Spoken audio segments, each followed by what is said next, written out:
Hello everyone, this is Naimul Hasan from শিখবে সবাই। কেমন আছেন আপনারা? আসসালামু আলাইকুম। আলহামদুলিল্লাহ ভালো আছি ভাইয়া। আপনি কেমন আছেন ভাইয়া? ওয়ালাইকুম আসসালাম, আলহামদুলিল্লাহ আমিও ভালো আছি। আপনাদের ক্লাস লিঙ্কটা চেঞ্জ হয়েছে, আমার আগের মেইলটা আমি আর অ্যাক্সেস করতে পারছি না এখন, যার কারণে আপনাদের ক্লাসের লিঙ্কটা আমি একটু পরিবর্তন করতে হয়েছে। অ্যান্ড আমরা এই লিঙ্কটাতেই আগামী ক্লাসগুলো ইনশাল্লাহ করব, কেমন? সবাই এই লিঙ্কটা সেভ করে রাখবেন। আমি আপনাদের গ্রুপে যে পিন পোস্টটা ছিল বা ফিচার্ড পোস্টটা, ওটাকেও এডিট করে দিছি। অ্যান্ড মেসেঞ্জার গ্রুপেও লিঙ্কটা সেন্ড করা আছে। আচ্ছা, আমি আর কথা বাড়াবো না, cause already I am late. সরাসরি আজকে যেমনটা কথা ছিল, আমরা গত ক্লাসে হচ্ছে একটা অ্যাসাইনমেন্ট দিয়েছিলাম আপনাদেরকে। সেই অ্যাসাইনমেন্টটা আপনারা অনেকেই করেছেন, যারা করতে পারেন নাই বা করেছেন কিন্তু সাবমিট করেন নাই, করে ফেলতে পারেন। আমি লাস্টের দিকে আজকে চেক করব। শুরুতে আজকে আমি একটু ইউএক্স নিয়ে আপনাদেরকে ব্রিফ করব, ইউএক্সের একটা স্লাইড দেখাবো। ওটা শেষ হলে দেন আমরা অ্যাসাইনমেন্টগুলো চেক করব, যদি সময় থাকে, সময় সাপেক্ষে, মানে যদি সময় থাকে তাহলে আমরা চেক করবো, আদারওয়াইজ পরে চেক করতে হবে। আপনাদের কোনো প্রশ্ন আছে কিনা? এমনিতে বেসিক কোনো প্রশ্ন আছে কারো, কোনো বিষয়ে কনফিউশন বা প্রশ্ন আমাকে বললেন, যদি থাকে হ্যান্ড রেজ করে বলতে পারেন, সমস্যা নেই। বল, আমি একটু তাহলে শুরু করি। সেটা হচ্ছে যে আপনাদের আজকের ক্লাস থেকে ইউএক্স রিসার্চ সংক্রান্ত বিষয়গুলো নিয়ে আমি আলোচনা শুরু করব। আর প্রিভিয়াস যে ক্লাসগুলো আপনারা করেছেন এর মধ্যে বেশিরভাগ কাজ ছিল হচ্ছে ইউআই সেন্ট্রিক, অর্থাৎ ইউজার ইন্টারফেস ডিজাইনকে ইমপ্রুভ করার জন্য কী কী বিষয় করা যায় সেই বিষয়গুলো নিয়ে আমরা বেসিক নলেজটা গ্যাদার করেছি। আর কমপ্লিট প্রোডাক্ট ডিজিটাল প্রোডাক্ট যখন ডিজাইন করা হয় বা প্রজেক্ট যখন করা হয়, তখন আমাদের ইউএক্স রিসার্চ করে তারপর ইউআই ডিজাইনটার কাজ করতে হয়। হ্যাঁ, ইউএক্স রিসার্চ যদি ছাড়া আমরা সরাসরি ইউআই করতে চাই, সেক্ষেত্রে প্রপার আউটপুট আসে না। তো এর জন্য আমরা যেহেতু একটা কমপ্লিট প্রোডাক্ট আমাদের নিজেদের করব এবং পোর্টফোলিওতে সেটাকে শোকেস করব, সেক্ষেত্রে অবশ্যই আমাদের ইউএক্স রিসার্চটাও করতে হবে। তো ওইটারই ধারাবাহিকতায় আমরা হচ্ছে আজকে থেকে শুরু করব ইউএক্স রিসার্চ, এবং এন্ড অফ দ্য রিসার্চ আমরা আবার ইউআই ডিজাইনে ব্যাক করব। অ্যান্ড ওই সময় আমরা আমাদের নিজেদের যে প্রজেক্টটা, সেই প্রজেক্টের জন্য ইউআই ডিজাইন করব। ঠিক আছে?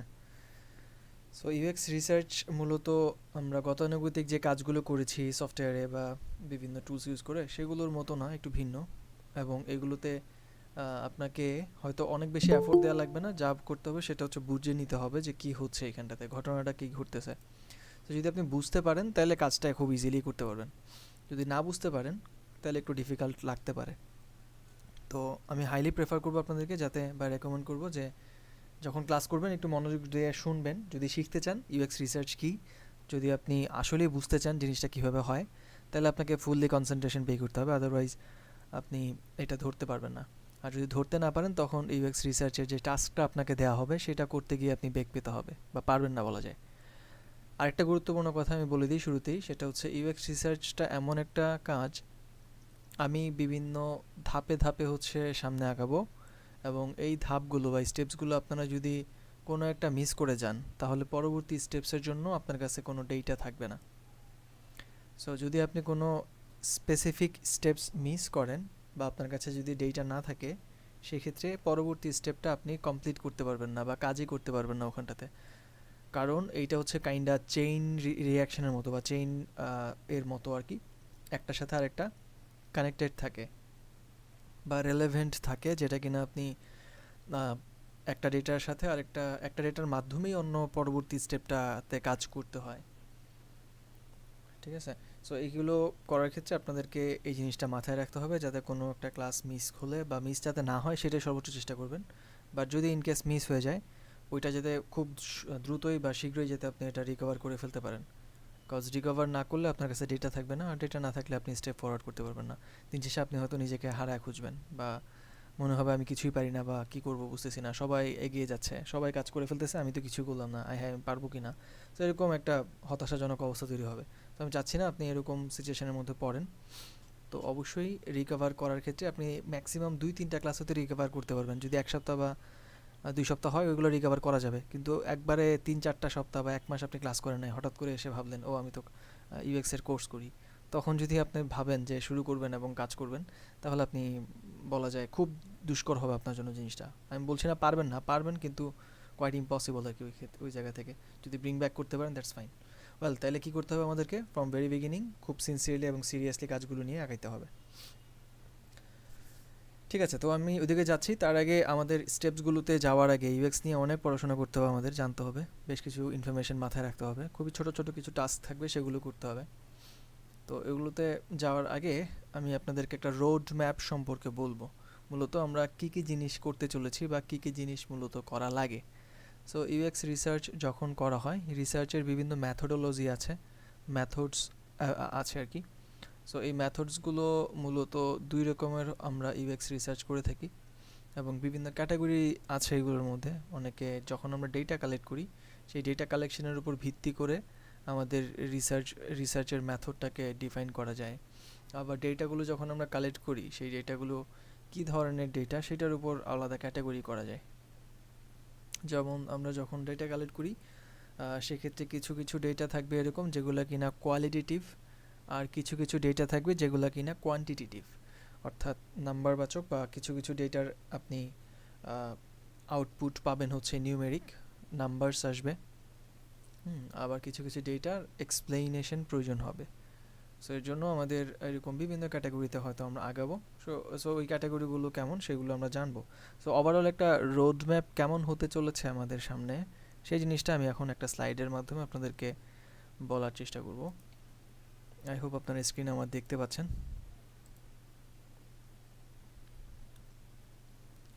ওয়েল, আর এই স্লাইডগুলো আপনারা খুব ভালো মতো খেয়াল করবেন, কজ পরবর্তীতে হয়তো আমি এটা রিপিট করব না, বা এগুলো আপনাদের ক্লাসরুমে পোস্ট করা হবে না, এগুলো আমাদের অফিসিয়াল ডকুমেন্ট।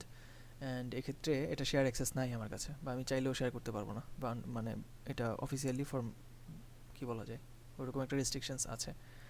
আর আপনারা যা করবেন এক্ষেত্রে নোট ডাউন করতে পারেন, যেটা আপনারা করেন ফ্রিকোয়েন্টলি বা করতেন। নোট ডাউন করে রাখতে পারেন যে কোন জিনিসটা কী বলতেছি। ইউআই এর ক্ষেত্রে আপনারা ভালোই নোট ডাউন করেছেন, কিন্তু ইউএক্স রিসার্চে এই জিনিসটা আরও বেটার কাজে দিবে যদি আপনি নোট ডাউন করে রাখতে পারেন। এটা আপনার জন্য শেখাটা যেমন স্মুথ হবে, সেই সাথে আমি যে এই বিভিন্ন স্লাইড বা বিভিন্ন ডকুমেন্ট দেখায় দেখায় আপনাদেরকে পড়াবো, এগুলো তো আমি শেয়ার করব না। তো সেক্ষেত্রে কী হবে, আপনার নোটসটা পরে কাজে লাগবে। অ্যান্ড রেকর্ডটা হয়তো একদম লাইফ টাইম ভ্যালিডিটি না, এটা আপনাদের কোর্স শেষ হয়ে গেলে রেকর্ডগুলো হয়তো অ্যাক্সেস করা যাবে না, বা সামহাও এটা হয়তো মিসিং থাকবে, কিন্তু আপনি যে নোটসটা করবেন সেই নোটসটা হয়তো আপনার কাছে থেকে যাবে, এবং ওটার মাধ্যমে আপনি পরবর্তীতে চাইলে ওই জিনিসটাকে আরও নারিশ করতে পারবেন, আরও শিখতে পারবেন, এবং ওইটাকে কাজে লাগাতে পারবেন। ওয়েল, তো আমরা এখানটাতে যে স্লাইডটা দেখতেছি সেটার মধ্যে মূলত ইউএক্স ডিজাইন প্রজেক্ট যখন করা হয়, সেই প্রজেক্টগুলোর একটা রোড ম্যাপ বলা হচ্ছে বা দেখানো হবে আর কি। UXD for UX user experience design project road map.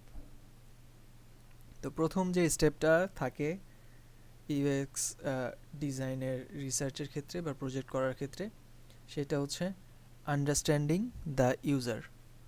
আপনি যেই প্রোডাক্ট ডিজাইন করবেন, সেই প্রোডাক্টটা কী ধরনের ইউজাররা ব্যবহার করবে, এবং তারা কি চায়, তাদের নিডসটা অ্যাকচুয়ালি কী, তাদের সমস্যাটা আসলে কী, তারা কী নিয়ে প্রবলেম ফেস করছে, ওভারঅল এই ব্যাপারগুলো বোঝার যে বিষয়টা, সেই জিনিসটাই হচ্ছে understanding the user.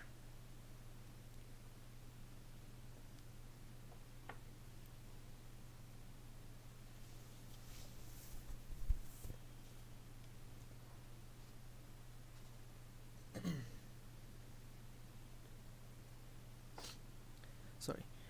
So understanding the user, এই জিনিসটা আমরা কয়েকটা স্টেপসের মাধ্যমে করে থাকি। সো এই স্টেপসগুলোর মধ্যে শুরুতেই দেখতে পাচ্ছি ইউজার রিসার্চ। তো এটা বিষয়টা এমন না যে আপনি জাস্ট কোনো একজন ব্যক্তিকে অবজার্ভ করলেন, বা আপনিও একজন ব্যক্তি বিশেষ, আপনি নিজেও হয়তো কোনো না কোনো প্রোডাক্টের ব্যবহারকারী, অথবা আপনি নিজেও হয়তো ব্যবহার করেন কোনো না কোনো প্রোডাক্ট। সো ওভারঅল ওই এক্সপিরিয়েন্স থেকেও হয়তো আপনি একটা আইডিয়া পাবেন। হ্যাঁ, ক্লাস তো রেকর্ড হচ্ছে, এই যে ক্লাস রেকর্ড হচ্ছে, সমস্যা নেই। ক্লাস রেকর্ডের ভ্যালিডিটি নিয়ে বলতেছিলাম, এই যে রেকর্ড করতেছি আমি, আপনাদেরকে দিচ্ছি ক্লাসরুমে, এটা কতদিন সব সময় থাকবে কি না, এটা হচ্ছে আপনার কোর্স যখন চলতেছে একদম লাস্ট ক্লাস পর্যন্ত এই রেকর্ডগুলো পাবেন। এরপরে যদি রেকর্ড প্রয়োজন হয় হয়তো থাকতে পারে, বাট এটা শিওর না বা কনফার্ম না কেউই যে আপনার জন্য এটা অ্যাক্সেস থাকবে সবসময়। সো এটা কেন বলা হচ্ছে? আপনাদের ভালোর জন্য। কি ভালো? আপনি নোট করবেন, এটা গুরুত্ব সহকারে মাথায় গেঁথে রাখবেন, পড়বেন, জানবেন, শিখবেন এর জন্য। বাট এর জন্য এমন ভাবার কারণ নাই যে রেকর্ড দিচ্ছি, রেকর্ডের উপরে আপনাকে সারা জীবন রিলেভেন্ট বা কি বলে এটাকে, ডিপেন্ডেন্ট থাকতে হবে। অবশ্যই আপনি এর থেকে অনেক ভালো রিসোর্সেসগুলোকে সামনে শিখবেন। তো শেখাটা যাতে স্মুথ হয় এবং আপনার মাথায় যাতে গেঁথে থাকে জিনিসটা, এর জন্য বলা। নোট করার গুরুত্বটা বোঝানোর জন্য বলতেছিলাম। চলেন তবে আমরা যেখানে ছিলাম সেখানে ফেরত যাই। আর ইউএক্স রিসার্চের যে লেকচারগুলো, এই লেকচারগুলো কিন্তু আমি বেশিরভাগ জিনিস হয়তো বিভিন্ন এক্সাম্পলের থ্রোতে আপনাদেরকে বুঝাবো এবং কোশ্চেন করতে পারি বিভিন্ন সময় ফ্রিকোয়েন্টলি। সেই কোশ্চেনগুলো আপনারা একটু আমাকে কোঅপারেট করবেন, আনমিউট করে অ্যান্সার করবেন সবাই। অ্যান্ড এখানটাতে এক্সপ্লেনেশন অনেক বেশি থাকবে। আর ইউআই ডিজাইনের ক্লাসগুলোতে আমি সফটওয়্যারে হয়তো কাজ দেখাতাম ফিগমাতে, তাই না? এই ক্ষেত্রে হয়তো একটানা বলে গেলেও আপনারা রেকর্ড দেখে ওইটা ফলো করে করে করতে পারতেন। কিন্তু ইউএক্স রিসার্চটার মধ্যে আপনাকে অ্যাসিওর করতে হবে যে আপনি বুঝতে পেরেছেন। কোথাও কোনো কনফিউশন থাকলে আনমিউট করে সরাসরি বলতে পারেন। হ্যান্ড রেজ করা দরকার নেই, সরাসরি আনমিউট করে বলবেন, বা আনমিউট করলে আমি বুঝতে পারবো। কিছু বলতে হলে আপনাকে ফ্লোর দিব হয়তো। আন্ডারস্ট্যান্ডিং দ্য ইউজার সম্পর্কে আমরা পড়তেছিলাম। এখানটাতে কয়েকটা স্টেপস দেয়া আছে। ইউজার রিসার্চ, তো ইউজার রিসার্চ মূলত আমরা যখন করি তখন অনেকভাবে রিসার্চগুলো করা যায়, কন্ডাক্ট করা যায়। তো এই ক্ষেত্রে বেশ কিছু ওয়ে আছে রিসার্চ করার। এর মধ্যে আপনার জনপ্রিয় কিছু মাধ্যম বা ওয়ে হচ্ছে সরাসরি ইউজারদের সাথে কথা বলা এবং তাদের সাথে কথা বলে তাদের কাছ থেকে ডেটা কালেক্ট করা। কী সংক্রান্ত ডেটা? আপনি যে প্রোডাক্ট ডেভেলপ করবেন বা ডিজাইন করবেন, সেই প্রোডাক্টের ইউজ কেসের ক্ষেত্রে বা তারা যখন প্রোডাক্টটা ইউজ করবে কী কী ডিমান্ড তারা করতে পারে, বা তারা ওই প্রোডাক্টটা কেন ইউজ করবে, এই বিষয়টা আদৌ তাদের জীবনে দরকার আছে কিনা, বা থাকলেও এটা কিভাবে দরকার, কতটুকু ইম্পর্ট্যান্ট, আরও সার্বিক ব্যাপারগুলো বিভিন্ন অ্যাঙ্গেল থেকে আমরা জাস্টিফাই করার চেষ্টা করব। আর এর জন্য অবশ্যই কোনো না কোনো পটেনশিয়াল ইউজার, যারা কিনা আপনার মনে হচ্ছে যে এই ধরনের ইউজারদের জন্যই হয়তো আমরা একটা সার্টেন অ্যাপ ডিজাইন করব বা একটা ওয়েবসাইট বা একটা সফটওয়্যার ডিজাইন করব। সো এই জিনিসগুলো আপনার ওই ইউজারদের সাথে কথা বলে তাদের নিডসগুলো আরও স্পেসিফিকলি বোঝার চেষ্টা করতে হবে। তো অন্যতম উপায় হচ্ছে যেমনটা বললাম, তাদের সাথে সরাসরি কথা বলা। তো কথা বলা তো এমন হয় না, ইনফর্মাল কোনো আলোচনা হয় না, এখানটাতে ফর্মালি একটা ইন্টারভিউ করা হয়। আমরা যখন ইউজারদের সাথে কথা বলি তখন ইন্টারভিউ যেরকম হয় ওরকম ধরনের হয়ে থাকে কনভারসেশনগুলো। আপনি হচ্ছে প্রশ্ন করবেন এবং তার ইউজারের জায়গা থেকে সে হচ্ছে উত্তর করবে। এইভাবে করে ইন্টারভিউজের মাধ্যমে আমরা ইউজার রিসার্চ করে থাকি। এবং ইউজার রিসার্চ করার জন্য যখন ইন্টারভিউ কন্ডাক্ট করা হয়, সেই ইন্টারভিউগুলোতে আমরা যে প্রশ্নগুলো করব বা যে কোশ্চেনিয়ারগুলো থাকবে সেগুলো আমরা আগে থেকে প্রিডিফাইন করে দিই, অথবা ওগুলোকেও আমরা চিন্তা ভাবনা করে লিখি যে কী ধরনের প্রশ্ন জিজ্ঞেস করলে একজন ইউজারের কাছ থেকে আমরা জুৎসই অ্যান্সার বা জুৎসই একটা ডেটা পাবো, যেটা কিনা আমাদের কাজে লাগবে পরবর্তীতে আমাদের রিসার্চের ক্ষেত্রে। তো ইউজার ইন্টারভিউ ছাড়াও আরও কিছু জনপ্রিয় ওয়ে আছে। এর মধ্যে একটা হচ্ছে আপনার সার্ভে করা। সার্ভেটা অফলাইন সাধারণত হয়ে থাকে, তবে অনলাইনের বদৌলতে যেহেতু এখন মানুষ অনলাইনে অনেক বেশি ইউজ টু বা কনভিনিয়েন্ট, সেক্ষেত্রে অনলাইনেও সার্ভে কন্ডাক্ট করা যায়। সেক্ষেত্রে আমরা গুগল ফর্ম ইউজ করি, অথবা একটা ফর্ম টাইপের কিছু ইউজ করা হয়, যেখানে কিনা মাল্টিপল চয়েস কোশ্চেন্স থাকে। একটা প্রশ্ন দেওয়া থাকে এবং সেই প্রশ্নের অনেকগুলো অ্যান্সার দেওয়া থাকে, ওখান থেকে একটা টিক মার্ক করা অথবা চুজ করা হয় আর কি, মাল্টিপল চয়েস কোশ্চেন যেমন হয়। আবার এটা একটা রিটেন ডকুমেন্টও হতে পারে, যেটা কিনা আপনার হয়তো 3-4টা অফসেট পেপার অথবা 2-3টা যতগুলো অফসেট পেপার লাগবে ওখানটাতে ইউনো এমসিকিউ কোশ্চেন্সগুলো যেরকম হয় ওরকম একটা কোশ্চেন্স আকারে আপনি হয়তো তাদেরকে প্রোভাইড করবেন। দেন ওনারা যেটা ভালো মনে করবে ওইটা তারা টিক মার্ক করবে, অথবা ড্যাশ লাইনও থাকতে পারে যে আপনার এখানে মতামত লিখুন, লেখার অপশন থাকতে পারে। এভাবে করে সার্ভে কন্ডাক্ট করা হয়। তো ইন্টারভিউ করার ক্ষেত্রে দেখা যায় আপনার ইন্টারভিউগুলো যখন করি বা করা হয় তখন আমাদের ইউজারদের সাথে সরাসরি একটা কথোপকথন হয়, কিন্তু সার্ভেতে সেই বিষয়টা কিন্তু হয় না। সার্ভেতে জাস্ট আপনি লিঙ্ক দিয়ে দিবেন অথবা ডকুমেন্ট দিয়ে দিবেন, সেই ডকুমেন্ট অনুযায়ী ইউজাররা জাস্ট তাদের মতামতটা যেটার সাথে ম্যাচ করবে সেটাই তারা চুজ করে দিবে। তাদের যদি এক্সট্রা কিছু বলার থাকে বা তাদের যদি কোনো অপিনিয়ন অথবা কোনো অপোজ বা কোনো দ্বিমত থাকে সেগুলোও তারা হয়তো এক্সপ্রেস করতে পারবে না। তো লিমিটেশনসের মধ্যে এইটা একটা অন্যতম লিমিটেশন সার্ভের ক্ষেত্রে। ইউজার ইন্টারভিউর ক্ষেত্রেও এরকম কিছু লিমিটেশনস আছে, তবে এগুলো সার্ভের মতো অতটা না। আচ্ছা, এই হলো আপনার দুইটা ওয়ে। আরেকটা উপায় আছে এরকম ইউজার রিসার্চ করার, সেটা হচ্ছে মূলত যখন নাকি প্রোডাক্টটা মোটামুটি একটা ডিজাইনের আমরা শেষের দিকে চলে যাই, কোনো একটা সার্টেন প্রোডাক্ট ডিজাইন যখন নাকি শেষের দিকে চলে আসে ইউএক্স রিসার্চ, তখন মূলত এই মেথডটা অ্যাপ্লিকেবল। তো এটা করা হয় যখন নাকি একটা সার্টেন প্রোডাক্ট বা একটা অ্যাপ্লিকেশন বা ওয়েবসাইট, এই জিনিসগুলো নাকি আপনার ওয়ার ফ্রেমিং যখন হয়ে যায়। ওয়ার ফ্রেমিং বলতে বোঝাচ্ছি আপনারা যে হাই ফিডিলিটি ডিজাইনগুলো করেছেন না, অথবা সরাসরি যে স্ক্রিনগুলো কালারফুল ডিজাইন করছেন, ওগুলোর আগে ওয়ার ফ্রেম করা লাগে, অর্থাৎ হাতে স্কেচ করে করে। ওয়ার ফ্রেম মূলত 3 রকমের হয়। লো ফিডিলিটি ওয়ার ফ্রেম, যেটা কিনা হাতে স্কেচ করে করে আমরা করি কাগজে কলমে। আর এটা হচ্ছে মিডিয়াম ফিডিলিটি বা মিড ফিডিলিটি ওয়ার ফ্রেম, যেটা আমরা একটা সফটওয়্যারের মাধ্যমে করি। অ্যান্ড লাস্টলি আমরা মিড ফিডিলিটিটাতে প্রোটোটাইপ এক্সিকিউট করি, অর্থাৎ ফাংশনালিটি কেমন হবে, কোন ফিচার কিভাবে কাজ করবে, ওভারঅল এই ব্যাপারগুলোকে আমরা প্রোটোটাইপের মাধ্যমে ফিগমায় অথবা যে কোনো একটা সফটওয়্যারের মাধ্যমে আমরা এটা কমপ্লিট করি। কিন্তু এটা ডিজাইন কমপ্লিট করা হয় না, just colourless grey colour black and white কালারের মধ্যে একটা স্ট্রাকচার তৈরি করে ওটাকে পরবর্তীতে টেস্টিং করানো হয়। সো এই টেস্টিংয়ের জন্যই আরেকটা আপনার এরকম রিসার্চ পারপাসে আমরা ইউজারদের সাথে কথা বলি বা কমিউনিকেট করি বা ইন্টারাকশন করি, যাই বলেন না কেন। অ্যান্ড সেটা হচ্ছে SUS, অর্থাৎ সিস্টেম ইউজিবিলিটি স্কেল। SUS যখন করা হয় তখন আপনার ইউজারদেরকে একটা সার্টেইন টাস্ক অ্যাসাইন করা হয়, যেটাকে প্রম্পট বলা হয়। সো এই প্রম্পটটা ফলো করে একজন ইউজার কোনো একটা সার্টেন ফিচার ব্যবহার করার জন্য চেষ্টা করে, এবং তার ব্যবহারের যে ধরন সেইটাকে অবজার্ভ করা হয়, এবং সেই অবজারভেশন অনুযায়ী একটা সার্টেন রোড ম্যাপ অথবা একটা ট্র্যাক ডাউন করা হয় যে বিষয়টা কেমন হচ্ছে, উনি আদৌ পারছে কি না, বুঝতে পারছে কি না। সো এমন যদি হয় যে আমার এই স্পেসিফিক ফিচারটা অনেক কঠিন হয়ে গেছে, মানুষ বুঝতেছে না, অথবা এই জিনিসটা খুবই সুন্দর হয়েছে, মানুষ ইজিলি ধরতে পারছে বা কাজ করতে পারছে, এই জিনিসগুলোকে টেস্টিংয়ের মাধ্যমে চেক করা হয়। সো ওভারঅল আমরা এরকম রিসার্চ করার ক্ষেত্রে বিভিন্ন রকম মেথডসের থ্রুতে রিসার্চ কন্ডাক্ট করে থাকি। ইন্টারভিউ হতে পারে, সার্ভে হতে পারে, SUS হতে পারে, সিস্টেম ইউজিবিলিটি স্টাডিজ বা স্কেল যাই বলি না কেন। সো এরকম বেশ কিছু জিনিস আমরা রিসার্চের জন্য করে থাকি। এছাড়াও আমাদের ইউজার রিসার্চের জন্য আরও কিছু স্টেপস আমাদের প্রয়োজন হয়, যেমন এখানটাতে পার্সোনাস বলে একটা অপশন পাচ্ছেন বা দেখতে পাচ্ছেন, যেটাকে বায়ার পার্সোনা বা ইউজার পার্সোনা বলা হয় অনেক সময়। পার্সোনা যখন নাকি একটা ম্যাজ অডিয়েন্সকে আমরা কাভার করে কাজ করি। ধরেন আপনি যখন কোনো একটা প্রোডাক্ট দেখেন অনলাইনে, কথার কথা ধরেন প্লে স্টোরে যদি আপনি যান, কোনো একটা অ্যাপ যখন আপনি সার্চ করেন, সেই অ্যাপের মধ্যে ডাউনলোডস দেখবেন যে কমপক্ষে দেখা যায় 10 মিলিয়ন 1 মিলিয়ন বা 10,000 5,000, এগুলো তো খুবই লেস নাম্বার, রাইট? 5-10,000 মানুষ বা 1 লাখ ইউজার বা ডাউনলোডস, এগুলো খুবই লেস নাম্বার মনে হয়। বিলিয়ন পর্যন্ত হয়ে যায়, 10 মিলিয়ন 5 মিলিয়ন এরকম পর্যন্ত ইউজার তাদের দেখা যায় ওখানে। সো এই যে যে এত এত ইউজার, এদের সবার মতামত নিয়ে তো একটা প্রোডাক্ট ডিজাইন করা বা ঠিকঠাক মতো ইনটিউটিভ করা খুবই দুষ্কর, রাইট?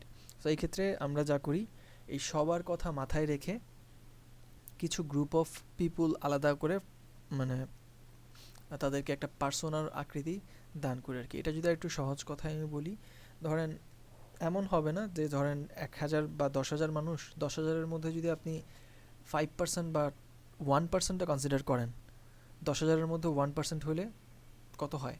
অ্যারাউন্ড 100 বা 1,000, যদি আমি ভুল না বলে থাকি, 100 হবে হয়তো। সো এরকম 1 লাখ যদি ইউজার হয়, সেক্ষেত্রে 1% করলেও কিন্তু বহুত ইউজার। সো যদি এখান থেকে 10 লাখ হয়, তখন আরও আরও মানে বহুত মানুষ। সো এতগুলা মানুষকে আমরা দেখা যাবে যে একটা সার্টেন গ্রুপে যদি করে ফেলি, কেন করব গ্রুপটা করবো হচ্ছে ওইটার বেসিসে। সো যখন নাকি আমরা কোনো সার্টেন গ্রুপ অফ পিপুলের জন্য কোনো কিছু ডিজাইন করব, তখন কিছু কিছু ইউজার থাকবে যাদের মতামত বা যাদের সার্কামস্টেন্সটা একই রকম, বা যাদের প্রেক্ষাপটটা একই ধরনের, যাদের অবস্থান বা যাদের ওভারঅল যদি স্ট্যাটাস বলি একই ধরনের থাকতে পারে না মিল, যে আপনি যেভাবে চিন্তা করেন আপনার মতো হয়তো আরও অনেকেই চিন্তা করতেছে, একই মেন্টালিটির মানুষ, অথবা একই চাহিদা সম্পন্ন মানুষ, অথবা একই সোসাইটির মানুষ, এরকম বিভিন্ন অ্যাসপেক্টস থেকে যারা কিনা সিমিলার ধরনের, তাদেরকে আমরা গ্রুপ করে ফেলি। সো ওই গ্রুপগুলোকে আমরা পরবর্তীতে একটা সিঙ্গেল পার্সন হিসেবে বা একটা পার্সোনা হিসেবে কনসিডার করি, বা একটা ফিকশনাল ক্যারেক্টার হিসেবে কনসিডার করি, এবং একজন মানুষ কনসিডার করি। দেখা যাবে ওই একজনের পিছনে হয়তো 100 জন বা 1000 জন বা 10,000 জনও থাকতে পারে। সো একটা সার্টেন গ্রুপ অফ পিপুলকে আমরা আলাদা করে ওই মানুষগুলোর নিডস অথবা ওই মানুষগুলোর চাওয়া পাওয়া, তাদের যে গোল অথবা তাদের যে সামাজিক অবস্থান, আর্থসামাজিক অবস্থান, এই ব্যাপারগুলো যদি সিমিলার হয়, ওই সিমিলার মানুষগুলোকে একদিকে রেখে ওদের থেকে একজন প্রতিনিধি স্বরূপ একটা ক্যারেক্টার আমরা দাঁড় করাবো, বা একজন হিসেবে কনসিডার করবো ওই গ্রুপটাকে। এটাকে বলা হয় মূলত, ওই একজন যে আমি করতেছি এই জিনিসটারই মূলত পার্সোনা বলা হয়। এবং ওই স্পেসিফিক সার্টেন পার্সোনাকেই মূলত পরবর্তীতে আমরা রিসার্চের জন্য কনসিডার করে করে সামনে আগাই, অথবা রিসার্চের বাকি স্টেপসগুলোতে ফরওয়ার্ড করি।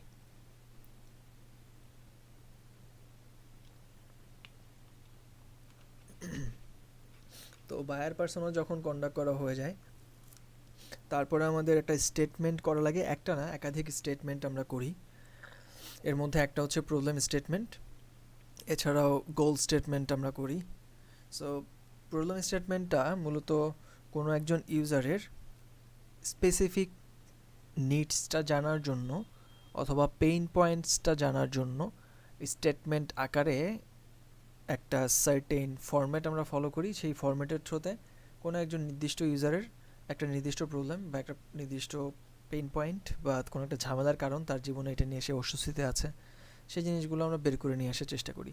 তো স্টেটমেন্ট আকারে একটা ফাইনাল আউটপুট আমরা হয়তো জেনারেট করতে পারি, যেটার মাধ্যমে আমরা শিওর হয়ে যাই যে আসলে কোন ইউজারের কোন সমস্যাটা হচ্ছে, কোন ইউজারের নিডসটা অ্যাকচুয়ালি কী, প্রত্যেকটা ইউজারের স্পেসিফিক নিডসগুলো কোন কোন জায়গায় আছে, সেই জিনিসগুলোকে সাডেনলি বা সার্টেনলি জানার জন্য আমরা এই স্টেটমেন্টটা দাঁড় করাই।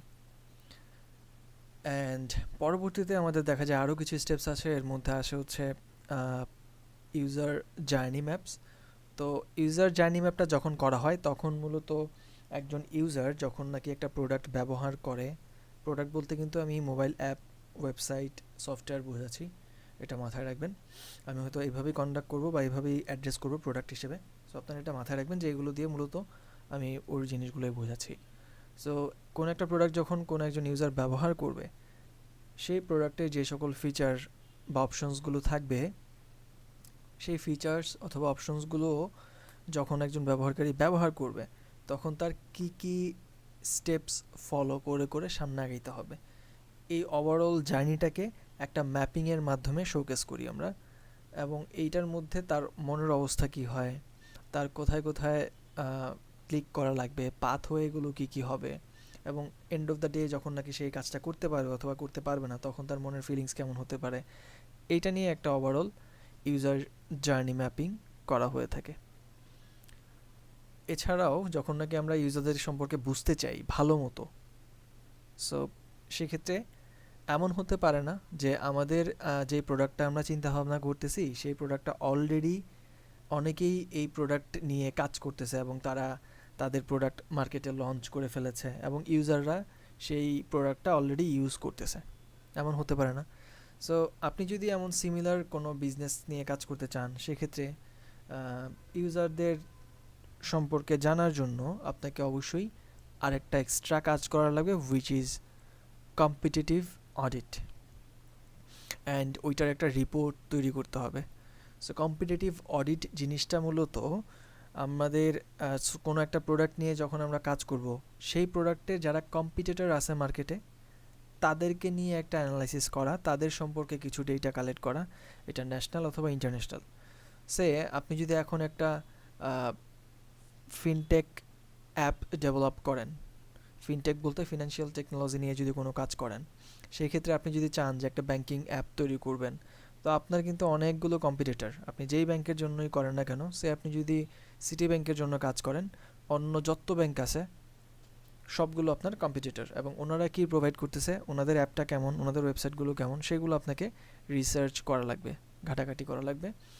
অ্যান্ড আপনি যদি কোনো সার্টেইন মানি ট্রান্সফার বা ট্রানজ্যাকশন এরকম টাইপের অ্যাপ নিয়ে কাজ করেন, ফর এক্সাম্পল বিকাশ, নগদ, সো আপনি যদি এখন রকেট অথবা এরকম টাইপের যে কোনো একটা অ্যাপ ডিজাইন করতে চান, সেক্ষেত্রে ওদের কী কী ফিচার আছে, ওরা কী অফার করতেছে, আপনি এর থেকে বেটার কী দিতে পারেন, সেই ব্যাপারগুলো নিয়ে কিন্তু ভাবতে হবে।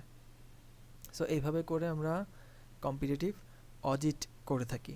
এই অডিটটার মধ্যে মূলত ইউজারদের বা এরকম বিভিন্ন রকমের সার্ভিস প্রোভাইডার যারা কিনা আমরা যে প্রোডাক্ট নিয়ে কাজ করতেছি তারা অলরেডি এই প্রোডাক্ট নিয়ে কাজ করতেছে বা করেছে, সেই দিক থেকে ওনাদেরকে আমরা স্টাডি করার চেষ্টা করি ওনাদের সম্পর্কে, এবং ওনারা যদি আমাদের থেকে বেটার কিছু প্রোভাইড করে, সেটা কি প্রোভাইড করছে, অথবা ওনারা কি প্রোভাইড করছে না যেটা কিনা আমরা প্রোভাইড করলে ইউজাররা হ্যাপি হবে, খুশি থাকবে, এই জিনিসগুলো নিয়ে একটা ওভারঅল অডিট তৈরি করা হয়।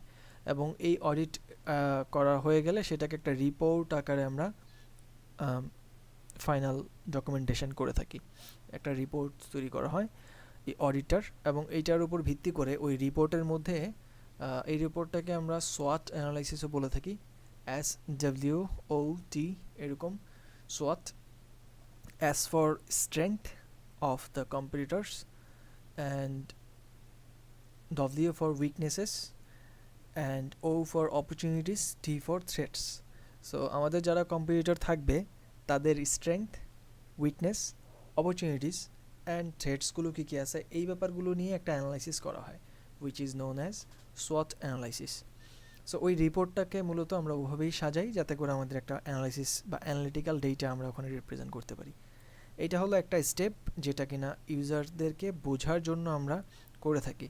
সবগুলো স্টেপস ইউজার আন্ডারস্ট্যান্ডিংয়ের এখানটাতে দেওয়া হয় নাই, আরও অনেক স্টেপস আছে। সো এই যে 5টা নাম দিলাম, এই 5টা নামের কাজ করতে গেলে আমাদের 1.5-2 মাস লেগে যাবে।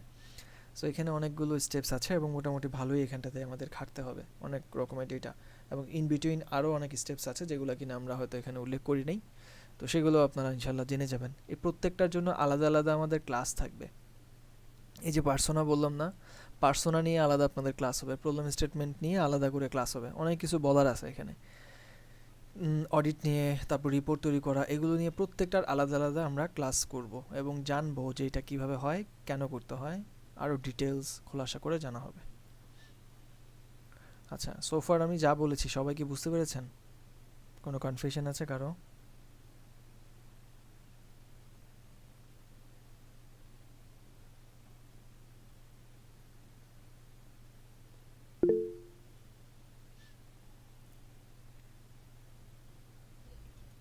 না ভাইয়া। এরপরে যে কাজটা সেটা হচ্ছে আমরা যখন ইউজারদেরকে মোটামুটি বুঝে যাই বা ওনাদের সম্পর্কে জানতে পারি, তখন আমাদের হচ্ছে ডিজাইনটা নিয়ে ভাবতে হয় বা ডিজাইনটা নিয়ে আমরা কাজ শুরু করি। পরবর্তী স্টেপটা যেটা সেটা হচ্ছে স্টার্টিং দ্য ডিজাইন। সো আমাদের মেইন ডিজাইনটা যেটা হবে সেটা নিয়ে আমরা চিন্তা ভাবনা শুরু করি। অ্যাজ আই সেইড জাস্ট কিছুক্ষণ আগে আপনাদেরকে ওয়ার ফ্রেমিং নিয়ে হয়তো বলছিলাম যে ওয়ার ফ্রেমটা মূলত 3 রকমের হয়।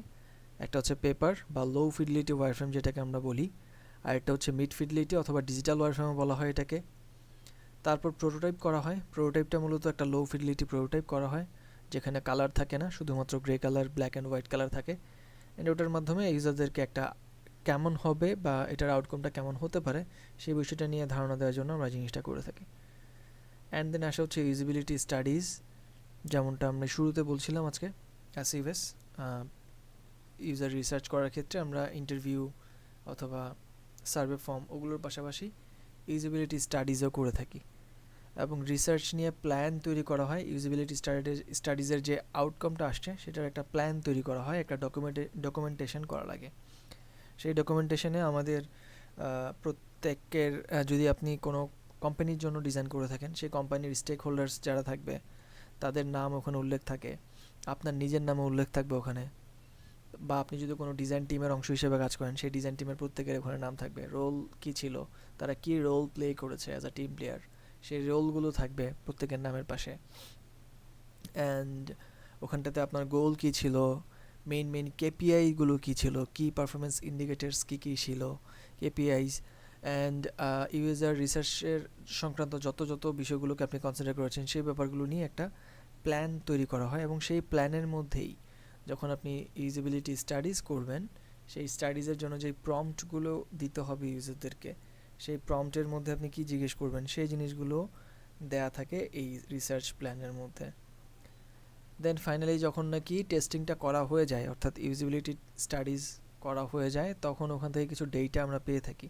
ওই যে বললাম টেস্ট করাবো, ইউজারদের অবস্থান বা তাদের কেমন করতেছে তারা, এই জিনিসটা অবজার্ভ করব, পাশাপাশি কিছু ডেটা তাদের কাছ থেকে কালেক্ট করব, ইন্টারভিউ করব। এই জিনিসগুলোর একটা ইনসাইট আমরা পাবো, কিছু ডেটার ইনসাইট। সেই ইনসাইটগুলোর উপর ভিত্তি করে পরবর্তীতে যদি আমাদের কোনো আইটারেশন দরকার হয় বা কোনো চেঞ্জেস প্রয়োজন হয়, মডিফিকেশনের প্রয়োজন হয়, সেই ব্যাপারগুলো আমরা করে থাকবো। এই জিনিসগুলো যে আমি এক্সপ্লেন করতেছি, এটা হয়তো অনেকের কাছে খুব মানে কি বলা যায় অপরিচিত অথবা একটু ইররিলেভেন্ট বা টাফ মনে হতে পারে, বাট মাথায় রাখবেন এই জিনিসগুলোর প্রত্যেকটার আলাদা আলাদা ক্লাস হবে। আপনি এটাকে মানে এত বেশি সিরিয়াস বা চাপ নেওয়ার কিছু হিসেবে কনসিডার করেন না। এই প্রত্যেকটা জিনিস খুবই সিম্পল, যদি আপনি এক্সিকিউট করেন বা কাজ করেন তখনই বুঝতে পারবেন, এবং প্রত্যেকটা জিনিসই গুরুত্বপূর্ণ এবং রেলেভেন্ট। কিছু কিছু বিষয় হয়তো আমি এক্সট্রা বলতেছি যেগুলো আমার স্লাইডে নাই, তো ওই জিনিসগুলো কারণে হয়তো অনেক সময় একটু কনফিউজিং লাগে, বাট আমি যতটুকু সম্ভব আপনাদেরকে জাস্ট ইনিশিয়াল এক্সপ্লেনেশনটা বলতেছি। কিন্তু ওইগুলো যখন আপনারা নিজেরা কাজ করবেন তখন বুঝতে পারবেন আসলে বিষয়টা আরও সহজ। তো এটা যেহেতু রোড ম্যাপ মানে কি, আমরা সামনে কি করতে চলেছি সেই ব্যাপারগুলো এক্সপ্লেন করতেছি। ধরেন আপনাদেরকে নিয়ে আমি বললাম যে আপনাদের সবাইকে নিয়ে আমি হচ্ছে উগান্ডা যাব। সো উগান্ডা যাওয়ার ক্ষেত্রে এখানে হয়তো অনেকেই আছেন যারা উগান্ডা গিয়েছেন বা উগান্ডার পথে অর্ধেক হাঁটছেন বা 25% হাঁটছেন। আবার অনেকেই আছেন কখনো জীবনে উগান্ডার পথে মুখও ফিরান নাই বা তাকানি নেই ওইদিকে। তো এখন যদি আমি বলি উগান্ডার পথে যাইতে এই রাষ্ট্র পড়বে, এরকম থাকবে, এই ভেহিকলস আমরা ইউজ করব, এখানে এতক্ষণ সময় লাগবে, সো একটা প্ল্যান যদি আমি বলি যে এখানে এখানে এরকম এরকম সিচুয়েশন আসতে পারে, এটা হয়তো আপনি একটা ইমাজিন করবেন যে ও হ্যাঁ এরকম এরকম হতে পারে। তো পুরোটাই আপনার ভাবনার জগতে, কল্পনার জগতে থাকবে। কিন্তু যখন আপনি রাস্তায় হাঁটা শুরু করবেন, অর্থাৎ উগান্ডার পথে হাঁটা শুরু করবেন, তখন বিষয়টা পুরোটাই ক্লিয়ার হয়ে যাবে কোন জায়গায় কী আছে না আছে। তো এই স্লাইডের মাধ্যমে আমি যা করতেছি সেটা হচ্ছে আপনাকে জাস্ট এক্সপ্লেইন করতেছি যে কী হতে চলেছে সামনে। তো এর জন্য হয়তো আপনার এই জিনিসগুলো একটু ইমাজিনেটিভ কিছু বিষয়ে মনে হতে পারে যে এটা কী বলতেছে ভাই, বুঝতেছি না তো, বা এটা এমন কেন, বা এটা কি করতে হবে আসলে আমি স্টিল ক্লিয়ার না। সো এরকম একটা আবছা আবছা ধারণা থাকবে, কোনো সমস্যা নাই। এই আবছা আবছা ধারণাটা আপনি রেখে দেন। এই জিনিসগুলো আপনি রেলেভেন্ট মনে করতে পারবেন বা রিলেট করতে পারবেন যখন নাকি আমাদের ইউএক্স রিসার্চের সব ক্লাস একদম ডান। তখন যদি এই স্লাইডটা আপনি একটু আবার এই রেকর্ড দেখেন, তাহলে ধরতে পারবেন ও আচ্ছা এই জিনিসটা তো আমরা সব কিছু করছি, বরঞ্চ এর থেকে বেশি কিছু করছি, অ্যান্ড আমি জানি প্রত্যেকটা স্টেপ কী কীভাবে করে। তো তখন আমরা এটা খুব সহজেই বুঝতে পারবো আর কি। ওয়েল, একটু আপনাদেরকে ইজ দেওয়ার জন্য কথাগুলো বলা। সো ইনসাইটের মধ্যে মূলত ডেটা কিছু পাই আমরা, যেই ডেটাগুলো নিয়ে পরবর্তীতে মডিফিকেশন থাকলে সেগুলো করা হয়। এ হলো ডিজাইন করার পার্টটা। অ্যান্ড দেন লাস্টের দিকে কিছু পার্ট থাকে, একটা হচ্ছে রিফাইনিং দ্য ডিজাইন। সে আপনি যে ডিজাইনটা করেছেন এইটাই যে ফাইনাল হয়ে যাবে এমন না, অনেক সময় বিভিন্ন রকম চেঞ্জেস বা মডিফিকেশানসের রিকোয়ারমেন্ট থাকে। এটা ইউজারদের এন্ড থেকে হতে পারে, অথবা আপনি যাদের জন্য কাজ করবেন, আপনাদের যারা প্রোডাক্টের ওনার হবে, স্টেক হোল্ডার্স হবে, তাদেরও বিভিন্ন মতামত থাকতে পারে যে আমাদের ইউজাররা এরকম হয়তো চিন্তা করবে না, এর থেকে বেটার কিছু হয়তো তারা এক্সপেক্ট করে, অথবা তাদের জন্য হয়তো এই জিনিসটা খুব কঠিন হয়ে যাবে। তো যারা নাকি আপনার ব্যবসার মালিক তারা তো খুব ভালো মতোই জানে তাদের ইউজারদের পারচেসিং বিহেভিয়ার কী, বা তারা কিভাবে চিন্তা করে, তাদের নিডসটা কী। সো ওভারঅল তাদের যেহেতু এক্সপিরিয়েন্স বেশি, আপনি যদি নতুন কোনো ডিজাইনার হিসেবে কোনো একটা প্রোডাক্টের জন্য কাজ করেন, তখন আপনার থেকে হয়তো অবশ্যই যারা কিনা এই প্রোডাক্টের মালিকানা রাখে বা যারা কিনা এটার ওনারশিপ রাখে, তারা খুব ভালো এক্সপিরিয়েন্সড এই ক্ষেত্রে। সো তাদের অনেক সময় বিভিন্ন মতামত থাকে যে এটা এখানে এইভাবে চেঞ্জেস করতে হবে। তো ওনাদের মতামতের উপর ভিত্তি করে আমরা ডিজাইনটাকে রিডিজাইন করে থাকি বা রিফাইন করে থাকি। সো এটাকে বলা হয় আইটারেশন বা আইটারেটিভ প্রসেস, যেটা কিনা ফ্রিকোয়েন্টলি আমাদের চেঞ্জ করা লাগে বিভিন্ন ফিডব্যাকের উপর ভিত্তি করে। Both positive and negative feedback থাকতে পারে। কোনো একটা ফিচার হয়তো আপনি ডিজাইন করেছেন, এটা হয়তো আগে খুব বাজে ছিল, আপনার ডিজাইনটা খুবই দারুণ হয়েছে, তো এটা অ্যাপ্রিসিয়েশন হয়তো আপনি পেতে পারেন। আবার যদি এমন দেখা যায় যে আপনি যে ডিজাইনটা করেছেন এটা খুবই মানে জঘন্য হয়েছে, কেউ এটা বুঝবে না, সহজে ইউজ করতে পারবে না, এই ব্যাপারগুলো নিয়ে মতামত থাকতে পারে। পজিটিভ নেগেটিভ বোথ ধরনের ফিডব্যাকের উপর ভিত্তি করে আমরা স্টেপ ফরওয়ার্ড করব। আচ্ছা, ডিজাইনটা যখন ডান হয়ে যায় তখন আমাদের মক আপ করার প্রয়োজন হয়, এবং মক আপগুলোর মাধ্যমে মূলত একটা আউটপুট কেমন হতে পারে না হতে পারে সেই ব্যাপারগুলো আমরা বুঝতে পারি। মক আপ কাইন্ড অফ প্রোটোটাইপের মতোই অনেকটা। তারপর আমাদের হাই ফিডেলিটি প্রোটোটাইপ, অর্থাৎ কমপ্লিট ডিজাইনটা করা হয় আর কি, যেখানে কালার অ্যাপ্লাই করে করে একদম ফাইনাল ডিজাইনটা আমরা নিয়ে আসি। সো হাই ফিডেলিটি প্রোটোটাইপের মাধ্যমে আমরা যখন কাজটা হয়ে যায় তখন এটার অ্যাক্সেসিবিলিটি ঠিক আছে কিনা, সবাই ঠিকঠাক মতো অ্যাক্সেস করতে পারছে কিনা, এটা একটা লাইভ সার্ভারে ডেভেলপমেন্ট করার পর আমরা অ্যাক্সেসিবিলিটি টেস্ট করতে পারি, অথবা প্রোটোটাইপ যেটা আছে সেটার মাধ্যমে টেস্টিং করা যেতে পারে। সো এইভাবে করে রিফাইন করা হয়। যদি কোনো ভুল ভ্রান্তি চলে আসে যখন অ্যাক্সেসিবিলিটি চেক করা হবে, তখন আমরা চাইলে ওটাকে আবার মডিফাই করতে পারি, আবার নতুন করে ডিজাইন করতে পারি। এবং লাস্টে মূলত টেক ওয়াইজ এবং হচ্ছে নেক্সট স্টেপ, আমরা যে সকল ব্যাপারগুলো এখান থেকে নেক্সট আমাদের প্ল্যানটা কী সেই ব্যাপারগুলো এক্সপ্লেন করে এবং ওভারঅল একটা প্রেজেন্টেশন স্লাইড হিসেবে আমরা এটাকে রিপ্রেজেন্ট করি এবং আমাদের পোর্টফোলিওতে একটা ক্যাপস্টোন প্রজেক্ট হিসেবে আমরা এটাকে সাজিয়ে রাখি। সো এই হলো মোটামুটি আমাদের রোড ম্যাপটা, আমরা কী করতে চলেছি আর কি। সো এটা আমি খুব সংক্ষেপে অল্প করে আপনাদেরকে জাস্ট এক্সপ্লেন করার চেষ্টা করলাম বা বললাম যে কী কী বিষয় আপনাদের সামনে আসতে চলেছে বা আসবে, সেই ব্যাপারগুলো আমরা দেখলাম আর কি ক্রমান্বয়ে। সো এইটার একটা এক্সিকিউশন যদি আপনারা দেখেন, অর্থাৎ কমপ্লিট স্টাডিজগুলো কেমন হয় সেটা আপনাদেরকে জাস্ট একটা ওভারভিউ দিচ্ছি আমি, যে বিষয়গুলো ওই যে লাস্টলে বললাম না যে প্রেজেন্টেশনের ব্যাপারটা, সেই প্রেজেন্টেশনটা কেমন হতে পারে বা কেমন হওয়া উচিত সেই জিনিসটা আমরা ধরতে পারবো আর কি। সো এটা একটা প্রোডাক্ট যেটা কিনা গ্রোসারি আইটেম সেলিং বা ই কমার্স টাইপের ওরকম কিছু একটা প্রোডাক্ট করা হয়েছে। এটা হচ্ছে এটার প্রেজেন্টেশনটা, এটার ওভারভিউ করা হচ্ছে, যেখানে কাজটা করার জন্য প্রায় 30 সপ্তাহের বেশি সময় লাগছে এবং 32 জনের বেশি মানুষকে ইন্টারভিউ করা হয়েছে। অ্যান্ড 75টার উপর হচ্ছে স্ক্রিন আছে, এটা যেহেতু মোবাইল অ্যাপ্লিকেশন সেক্ষেত্রে এতগুলো স্ক্রিন আসছে। অ্যান্ড এখানে 40টারও বেশি কম্পোনেন্ট প্রয়োজন হয়েছে আর কি। গ্রোসারিটার সম্পর্কে বলা হয়েছে, কেন মানুষ এটা ব্যবহার করবে সেই সম্পর্কে বলা হয়েছে। আমরা বিভিন্ন ফ্রেমওয়ার্ক ফলো করেছি, ফ্রেমওয়ার্কের মাধ্যমে, এবং টিম আকারে কাজ করা হয়। অ্যান্ড আপনাদেরকে হয়তো টিম করে দিব অথবা ইন্ডিভিজুয়ালও চাইলে করতে পারেন, ইট ডিপেন্ডস। সো আমরা একটা ফ্রেমওয়ার্ক ফলো করি যেখানে কিনা আমরা বিভিন্ন স্টেপসের মাধ্যমে স্টেপ ফরওয়ার্ড করে করে রিসার্চটা কন্ডাক্ট করি। অ্যান্ড ইন্টারভিউতে আমরা কী কী জিজ্ঞেস করবো সেই কোশ্চেনারগুলো এক্সপ্লেন করা হয়। এক্সপ্লেন করার পর আমরা হচ্ছে সেই কোশ্চেনিয়ারের মাধ্যমে যখন ইন্টারভিউ কন্ডাক্ট করা হয়ে যায়, সেই ইন্টারভিউয়ের আউটপুটের উপর ভিত্তি করে আমরা একটা ম্যাপিং করে থাকি, which is known as empathy mapping. তারপরে আসে হচ্ছে ইউজার পার্সোনা, যেমনটা আপনারা একটু আগে জানলেন। ম্যাপিং কিন্তু আমি ওখানে স্লাইডে উল্লেখ করি নাই, বাট ইউসি এখানটাতে কিন্তু আমরা ম্যাপিং করে থাকি। সো এরকম এক্সট্রা কিছু স্টেপস পাবেন যেগুলো কিনা আমাদের করা লাগবে। ইউজার পার্সোনা করা হয়, পার্সোনা করার একটা ওয়ে আছে, একটা ফরম্যাটিং আছে। ইউজার জার্নি ম্যাপ করা হয়, তারপর স্টেটমেন্ট করার প্রয়োজন হয়, প্রবলেম স্টেটমেন্ট, হাইপোথিসিস স্টেটমেন্ট প্রয়োজন হয়, গোল স্টেটমেন্ট বলে একটা অপশন আছে সামনে পাবেন, ভ্যালু প্রপোজিশন করার প্রয়োজন হয়, এটা কিন্তু ছিল না স্লাইডে। অডিট ছিল, অডিট করা লাগে। অডিট আবার দুই রকমের হয়, কম্পিটিটর অডিটটা আমরা ডিরেক্ট অ্যান্ড ইনডিরেক্ট দুই রকমের কম্পিটিটরদেরকে নিয়ে কাজ করি, এটা আমি বলবো। তারপর সোয়াট অ্যানালাইসিস যেমনটা বললাম সেই জিনিসগুলো করা হয়। অ্যান্ড দেন গোল স্টেটমেন্ট যেটা নিয়ে একটু আগে বলছিলাম সেটা করা হয়। তারপর ইউজার ফ্লো করা লাগে ডিজাইনের আগে আগে। তারপর সাইট ম্যাপ করা লাগে বা ইনফরমেশন আর্কিটেকচার করা লাগে।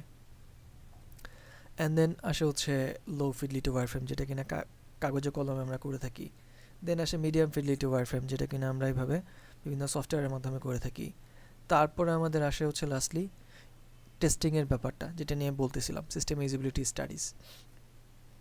এবং প্রোটোটাইপের মাধ্যমে টেস্ট করা হয়, কিছু ইনসাইট পাওয়া যায়, কিছু ডেটা আমরা পেয়ে থাকি, সেই ডেটাগুলো এখানটাতে উল্লেখ করা লাগে। তারপর সেই ইনসাইট অনুযায়ী আমাদের যদি কোনো চেঞ্জেস প্রয়োজন হয় সেটা আমরা করি। অ্যাফিনিটি ম্যাপিং করতে হয়, অ্যাফিনিটি ম্যাপিংয়ের মাধ্যমে আমরা বোঝার চেষ্টা করি আগে কী ছিল এখন আমরা কী করতেছি, চেঞ্জেসগুলো কোথায় আসবে না আসবে, এই ব্যাপারগুলো। তারপর আগের অবস্থাটা কেমন ছিল, বর্তমানে কী করা হয়েছে, চেঞ্জেসগুলোকে উল্লেখ করে দেওয়া হয়। তারপর ব্র্যান্ড স্টাইল গাইড করা লাগে, অর্থাৎ আপনার ফাইনাল ডিজাইনটা যখন আপনি করবেন সেই ফাইনাল ডিজাইনটার একটা আউটপুট যখন আসবে সেটাতে কী কী ফন্ট আপনারা ব্যবহার করবেন, আইকনোগ্রাফিটা কেমন হবে, কালার কেমন ইউজ করছেন, লগো একটা ডিজাইন করতে হবে, ব্র্যান্ডের একটা নাম দিতে হবে। তারপর আপনার হচ্ছে সেই ব্র্যান্ড অনুযায়ী একটা আইডেন্টিটি ডিজাইন করবেন, আইকনোগ্রাফি আসবে, আইকনস যেগুলো ইউজ করবেন। তারপর যদি কোনো ইমেজেস অথবা ইলাস্ট্রেশন ইউজ করেন সেগুলো উল্লেখ থাকবে। এরপরে হচ্ছে কম্পোনেন্টসগুলো কী ইউজ করেছেন সেগুলো থাকবে। স্টাইল গাইডের মূলত খুব ডিটেলস থাকে আর কি, ইমেজেস যেগুলো ইউজ করেছেন সেগুলো আসতে পারে, ব্যানার। লাস্টলি আসে হচ্ছে ফাইনাল ডিজাইনটা। সো হোম পেজটাকে এখানে এক্সপ্লেন করা হয়েছে, অন্যান্য কয়েকটা স্ক্রিন যেগুলো কিনা গুরুত্বপূর্ণ সেগুলোকে এক্সপ্লেন করা হয়। লাস্টলি সবগুলো স্ক্রিন ওয়ান বাই ওয়ান দেওয়া হয়, যেমন অনবোর্ডিং স্কিলটা কেমন হবে, প্রিলোডারটা কেমন থাকবে, sign in sign up log in স্ক্রিনগুলো কেমন আসবে, প্রোডাক্টের পারচেস স্ক্রিনগুলো কেমন হবে না হবে, তারপর অর্ডার পেজগুলো, মানে ডিটেলস যা যা দরকার সব কিছু এখানে এক্সপ্লেন করে দেওয়া হয়ে গেছে। ফিউচার প্ল্যানটা কী, এবং যারা এত কষ্ট করে আপনার এই স্টাডিটা দেখবে শুরু থেকে নিয়ে শেষ পর্যন্ত, তাদেরকে একটু থ্যাঙ্কস দেয়া। এভাবে করে মূলত এই পোর্টফোলিও আকারে আপনি নিজের কমপ্লিট প্রজেক্টটাকে এখানে আপলোড করবেন। সো এটা দেখে ফেলছি হয়তো আমি স্ক্রল করে করে, কিন্তু এখানে অনেক দিনের পরিশ্রম লুকায়িত। যারা করেছে কেবল তারাই জানে এটাতে কী পরিমাণ পরিশ্রম, কী পরিমাণ এফোর্ট, সময় এখানে ব্যয় করা হয়েছে, ইনভেস্ট করা হয়েছে। সো এই হচ্ছে পোর্টফোলিও। যেই পোর্টফোলিওগুলো শোকেস করে আপনি জবের জন্য ইন্টারভিউ বোর্ড ফেস করবেন বা জবের জন্য অ্যাপ্লাই করবেন। সো শ্রম যদি না থাকে তাহলে আপনাকে হয়তো আউটপুট আশা করাটা একটু, মানে কি বলা যায় এটাকে, ইনভেইন হবে আর কি জিনিসটা। আপনি কোনো কিছু এক্সপেক্ট করতে পারবেন না তখন, যতক্ষণ না আপনি এটাতে ভালো পরিমাণে এফোর্ট দিচ্ছেন। সো এই জায়গাটাতে অ্যাজ আ ইউএক্স রিসার্চার বা ইউআই ডিজাইনার আপনাকে অবশ্যই ভালো মতো আগে শিখতে হবে যে ইউএক্স রিসার্চটা কীভাবে কন্ডাক্ট করে, এবং নিজে একটা প্রোডাক্ট ডিজাইন করে কমপ্লিট সেটা নিয়ে লেখাপড়া করে বা বুঝে শুনে তারপর হচ্ছে একটা স্টাডিজ পোর্টফোলিও আপনি আপলোড করবেন। দেন আপনি জবের জন্য হয়তো চেষ্টা করবেন, লোকাল জব অথবা রিমোট জব এগুলোতে ট্রাই করবেন। সো আলটিমেটলি এখানটাতে ক্যারিয়ার পাথ হয়ে থাকা যায় আর কি। অ্যান্ড শেখা লাগে মোটামুটি, যে জিনিসটা আমি বলতে যাচ্ছি যে আপনার এখানে এফোর্ট দেওয়া লাগবে, প্রচুর পরিশ্রম করার মানসিকতা থাকতে হবে। দেন আপনি ইনশাল্লাহ একটা দিন হয়তো নিজেকে আবিষ্কার করবেন যে হ্যাঁ আপনি একটা পজিশনে হোল্ড করছেন। সো কোনো কিছুই এমনি এমনিতেই হয় না, এখানটাতে খুব ভালো মতো আপনাকে শিখে পরিশ্রম করে তারপর অ্যাচিভ করতে হয় এই জিনিসগুলোকে।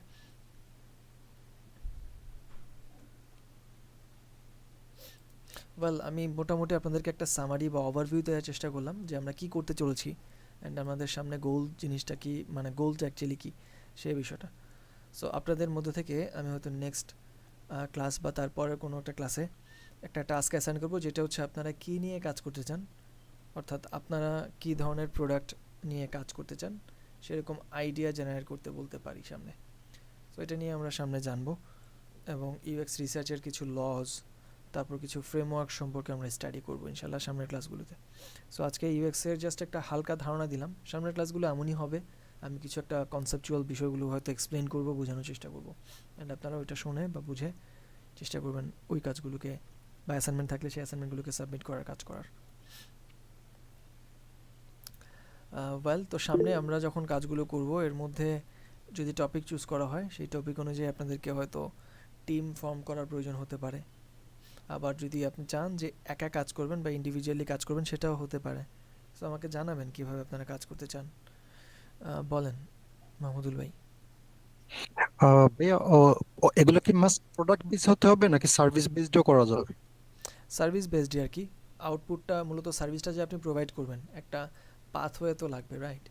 তো সেই না পাথটা, ভাই, আমি এটা জানতে চাচ্ছি যে মানে প্রোডাক্ট সেল করে এরকম প্রজেক্ট করতে হবে নাকি কী অনেক ধরনের অনেক প্রোডাক্ট? বিজনেস আছে যারা সার্ভিস প্রোভাইড করে, ফিজিক্যাল প্রোডাক্ট সেল করে না, তাদেরটা আচ্ছা করা যাবে? আচ্ছা মাহমুদুল ভাই, আমি ফিজিক্যাল প্রোডাক্টের ব্যাপারটা এখানে মিন করছি না আর কি। আমাদের প্রোডাক্ট বলতেই মোবাইল অ্যাপ অথবা ওয়েবসাইট অথবা ডিজিটাল যত প্রোডাক্ট আছে সেগুলো, এখানে ফিজিক্যাল কোনো প্রোডাক্টের কথা হচ্ছে না। হ্যাঁ, okay, please, thank you. no problem. So আমরা মূলত সার্ভিস প্রোভাইড করুক অথবা কোনো সার্টেন প্রোডাক্ট সেল করুক, কোনো সমস্যা নেই, আমাদের একটা প্ল্যাটফর্ম তৈরি করতে হবে যেটার মাধ্যমে মানুষ কোনো কিছু নিতে পারবে। যেমন আপনি যদি ডিজিটাল প্রোডাক্টের কথা চিন্তা করেন সেক্ষেত্রে দারাজ হচ্ছে একটা ডিজিটাল প্রোডাক্ট, এবং সেই প্রোডাক্টের মূলত এটা একটা ই কমার্স প্ল্যাটফর্ম যেটা কিনা মোবাইল অ্যাপ্লিকেশন অ্যান্ড ওয়েবসাইটের মাধ্যমে বিভিন্ন প্রোডাক্ট, ফিজিক্যাল প্রোডাক্ট সেল করে। সো দারাজ ইটসেলফ একটা প্রোডাক্ট, অ্যান্ড এটা হচ্ছে একটা ডিজিটাল প্রোডাক্ট। অ্যান্ড দারাজের ভিতরে যে সকল প্রোডাক্টগুলো আসে সেগুলো ফিজিক্যাল বিভিন্ন প্রোডাক্ট, ড্রেস, হাবিজাবি বা বিভিন্ন জিনিস। যাক, ফারজানা বলেন। জি ভাইয়া, মানে আমার কথা হচ্ছে আমরা তো এইখানে ক্লাসে হয়তো আমরা টিম ওয়াইজ কাজ করব, কিন্তু আমরা যখন পার্সোনালি বা ইন্ডিভিজুয়ালি কাজ করব, তখন আমরা মানে ইউজার কোথায় পাবো, বা ইন্টারভিউ করার জন্য কই, মানে এগুলো কই পাবো, তখন আমরা কিভাবে করব? টিমে যখন কাজ করবেন তখন কই পাবেন? এই যে টিম তো আমাদেরকে আপনি বলছেন হয়তো করে দিবেন, কিন্তু হুম, আমরা যখন পার্সোনালি কাজ করবো তখন আমরা কই পাবো? যখন টিমে কাজ করবেন তখন কই পাবেন, এটা কি আপনি জানেন? না ভাইয়া, আমি তো তার সেটা জন্য আপনি আসলে পার্সোনালি কাজ কনফিউশন। করার ক্ষেত্রে কোথাও পাবেন সেটাও জানেন না। টিমে যখন আমরা কাজ করি অথবা পার্সোনালি যেইভাবে আপনি কাজ করেন না কেন, ইউজাররা আপনি আপনার আহ, যেই প্রোডাক্ট অর্থাৎ যেই নিশ নিয়ে আপনি কাজ করবেন, অর্থাৎ যেই টপিকে আপনি কাজ করবেন সেই টপিকের সাথে জুৎসই কিছু মানুষ হয়তো আপনার আশেপাশ থেকে খুঁজে নিতে হবে। সো এটা আমরা আশেপাশের চারদিক থেকে আমাদের রিনোন কেউ থাকলে অথবা আপনি যদি কাউকে চেনেন যারা কিনা এই জিনিসগুলোকে ব্যবহার করতে পারে বা পটেনশিয়াল ইউজার হতে পারে, তাদেরকে আপনি হয়তো টার্গেট করে কাজ করবেন। সো এক্ষেত্রে যেহেতু আপনারা প্র্যাকটিস পারপাসে কাজ করছেন বা করবেন, সেক্ষেত্রে আমি প্রেফার করব আপনাদের ফ্রেন্ডস অ্যান্ড ফ্যামিলি অথবা সিবলিংস এরকম কাউকে অ্যাজ আ কী বলা যায়, ইন্টারভিউ করার জন্য আর কি কনসিডার করা। আপনাদের যখন নাকি নিজেরা কোনো টিমের অংশ হবেন অথবা কোনো সার্টেন ব্র্যান্ড অথবা কোনো একটা সার্টেন বিজনেসের জন্য আপনি কাজ করবেন, তখন ইউজারদেরকে হয়তো আপনাদের কেমন হতে পারে, কোনো একটা সার্টেন ব্র্যান্ডের কিছু পটেনশিয়াল ইউজারদেরকে ওই ব্র্যান্ডের সি লেভেলের অথবা ম্যানেজাররা কেউ একজন কয়েকজন ইউজারদেরকে ডাকলো, সে 10 জন ইউজার বা 50 জন বা 100 জন ইউজারদেরকে আপনাকে হ্যান্ড ওভার করলো এবং বললো যে ওনাদের কাছ থেকে আপনি ফিডব্যাক নেন বা তাদেরকে ইন্টারভিউ করেন। সো আপনি হয়তো একটা টিমে কাজ করেন, সেই টিমে হয়তো 5 জন আছে, প্রত্যেকের হয়তো 20 জন করে বা 5 জন করে এরকম বলতো, মানে এক একজনের এক এক রকম রিকোয়ারমেন্ট দিয়ে অ্যাসাইন করতে পারে আর কি। সো আলটিমেটলি রিয়েল টাইম বিজনেসগুলোর জন্য রিয়েল টাইম ইউজারদেরকে নিয়েই কাজ করা হয়, সেক্ষেত্রে হয়তো আপনি তাদেরকে চিনবেনও না, যে কেউ হতে পারে, মেল ফিমেল বোথ জেন্ডার বা whoever he or she is, আপনি তাদের সাথে কথা বলে ডেটা কালেক্ট করা লাগতে পারে। আর যেহেতু আপনি এখন প্র্যাকটিস করবেন, সেক্ষেত্রে আপনার আশেপাশে পরিচিত যে কেউ হলেই হবে। যদি আননোন কাউকে পারেন তাহলে করতে পারেন, কিন্তু এটা মনে হয় না পসিবল হবে আমাদের পক্ষে। আচ্ছা ভাইয়া, বুঝতে পারছি, thank you. No problem.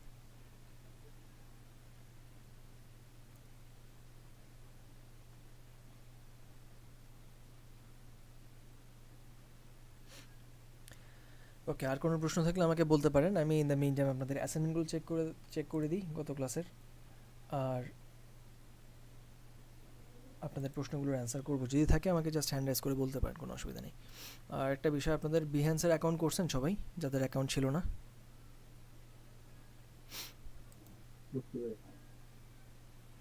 So যাদের অ্যাকাউন্ট নাই বা ছিল না, তারা অবশ্যই বিহ্যান্সের অ্যাকাউন্টটা করে ফেলবেন। গত ক্লাসে আমি এটা দেখিয়েছিলাম কীভাবে করতে হয় অ্যান্ড কীভাবে ওখানটাতে প্রজেক্ট আপলোড করা যায়, সেই জিনিসটাকে দেখাইছিলাম ছোট্ট করে বা অল্প করে হয়তো জি দেখাইছিলাম। ভাইয়া, দেখিয়েছিলেন। ওকে, সো আপনারা চাইলে যদি কোনো প্রজেক্ট বিহেন্সে রাখতে চান, আমাকে একটু দেখায়েন যে ভাই আমি প্রজেক্টটা রাখতে চাই অ্যান্ড এটার জন্য প্রেজেন্টেশনটা আমি তৈরি করছি, এ কেমন হয়েছে একটু দেখে দেন। সো আপনি চাইলে ওরকম আমাকে ফ্রিকোয়েন্টলি বলতে পারেন, আপনাদের যে মেসেঞ্জার গ্রুপটা আছে ওখানটাতে মেনশন করতে পারেন অথবা পার্সোনালিও চাইলে আমাকে সেন্ড করতে পারেন। ওকে, তো আমি আসসালামু শুরু থেকে দেখা শুরু করি। ওয়ালাইকুম সালাম, কিছু বলবেন? আলাইকুম। জি ভাইয়া, বলেন। বিহান্সের যে অ্যাকাউন্ট, ওটা আমি লগ ইন করার সাথে সাথে দেখছি যে আমারটা অ্যাড হয়ে গেছে। হুম আমার ওই ইলিস্ট্রেটর আছে, হুম। এগুলো আছে। এখন আমি ওই চুজ করতে পারতেছি না এখন।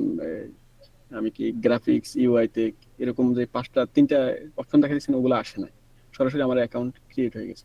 কোনো সমস্যা নেই, আপনি প্রোফাইলে চলে যান, প্রোফাইলে গিয়ে তারপর হচ্ছে ওখান থেকে প্রোফাইলের ডিটেলসগুলো চেঞ্জ করেন, ভিতরে এডিট প্রোফাইলে ক্লিক করে অ্যান্ড ওখানে প্রজেক্ট আপলোড করার জন্য ক্লিক করেন, হয়তো হয়ে যাবে। ওটা না আসলেও সমস্যা নেই, কোনো অসুবিধা নেই। জি, জি ভাইয়া, ওই আমার তো ফাইনাল এক্সাম চলতেছে এখন। আমি ক্লাসগুলো করতে পারবো ঠিক আছে, কিন্তু ওই অ্যাসাইনমেন্ট গুলা হয়তো বা ফুল কমপ্লিট করতে পারবো না। কিছু করা যায় ওকে, আপনি আমার। দেখেন ক্লাস, সমস্যা নেই, কিন্তু অ্যাসাইনমেন্টগুলো যদি না করেন সেক্ষেত্রে আপনি তো ফাইনালি না, হয়তো আমি দেখা যাবে। হুম, না সবগুলা সম্পূর্ণ হয়তো বা করতে পারবো না, কিছু ট্রাই করবো আর কি করার জন্য, হয়তো বুঝতে পারছি। কমপ্লিট করতে আপনি, পারবো না আমি একটু এরকম। আগে হয়তো বলছিলাম যে ইউএক্স রিসার্চ পার্ট এমন একটা জিনিস, আপনি জি, সে আমরা 1 2 3 4 স্টেপ এরকম গুনে গুনে সামনে 100 পর্যন্ত বা 50 পর্যন্ত যাব। এখন আপনি যদি জি, মাঝখানে কোনো ডিজিট মিসিং থাকে, সে আপনি 17 হ্যাঁ, 18 20 21 19 40 কোনো এগুলো করেন নাই, সো হঠাৎ করে আপনি কমপ্লিটলি বলতে পারবেন না যে আমার প্রজেক্টটা কমপ্লিট হয়েছে। সো আমরা না ডেটা এরকম গুলো এমন যখন, হবে না। হ্যাঁ, স্টেয়ারগুলো আমরা ওই 1 বাই 1 আগাবো। সো অনেক লম্বা হয়ে গেলে বা গ্যাপ পড়ে গেলে আপনি নিজেই তখন খেয়ে হারায় ফেলবেন।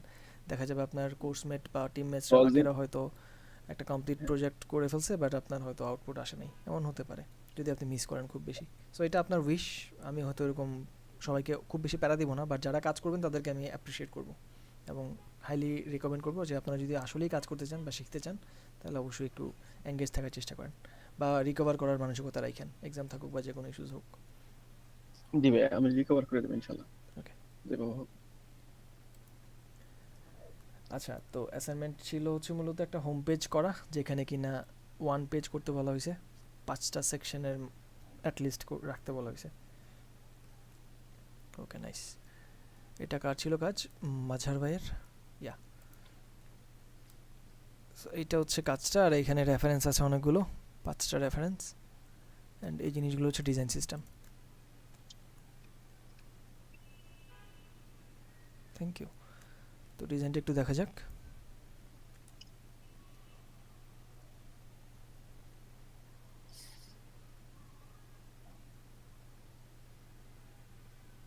কালার কি কি আসছে?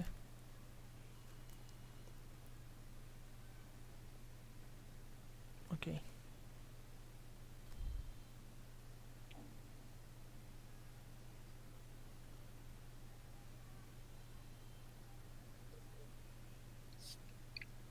নট ব্যাড মাঝার ভাই, এটা ভালো হয়েছে, কিন্তু কয়েকটা জায়গাতে রিডেবিলিটির একটু প্রবলেম আছে, মানে কিছু কিছু টেক্সট পড়তে একটু কষ্ট হচ্ছে আমার, এছাড়া সব মোটামুটি ওকে লেভেলের। আর কপিরাইটের যে অংশটা, এটা নিচের দিকে রাখেন, একটু একটু উপরের দিকে একটা লাইন দিয়ে দিন, এখানে যে গ্রিড সিস্টেমটা থাকবে এই গ্রিডের উপরে একটা লাইন দিয়ে দিন যাতে আলাদা করা যায়, কপিরাইটের এই মেসেজটা একটু নিচের দিকে থাকে। ঠিক আছে ভাইয়া।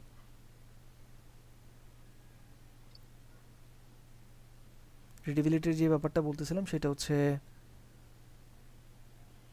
এই টেক্সটটা পড়তে একটু কষ্ট হচ্ছে, এখানে যে টেক্সটটা দেখা যাচ্ছে বাট আর একটু যদি স্পষ্ট হয় ভালো হবে। এটার মধ্যে একটু লাইন হাইট বাড়াবেন, এখানে এই টাইটেলটা এবং এই টাইটেলটা কী হবে বলুন তো, বরাবর থাকবে তাই না? জি ভাইয়া। সো তিনটার অ্যালাইনমেন্ট ঠিক থাকতে হবে। তারপর এই যে এক্সপার্ট শেফ লেখাটা না, এটা পড়তে একটু কষ্ট হচ্ছে, এটাকে আপনি চাইলে রেড কালারটা বা মারুন কালারটা দিতে পারেন। সব থেকে এই কালারটাই দিতে ভাইয়া, শুধু এটা রয়ে গেছে। ওকে,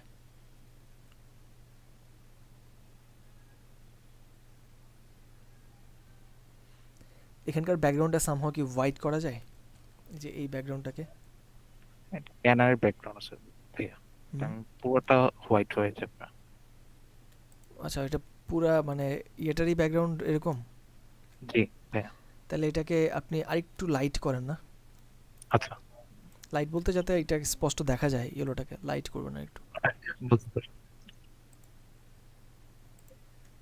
সো লাইট করলে এটা একটু স্পষ্ট দেখা যাবে। এছাড়া কাজ মোটামুটি ভালো হয়েছে।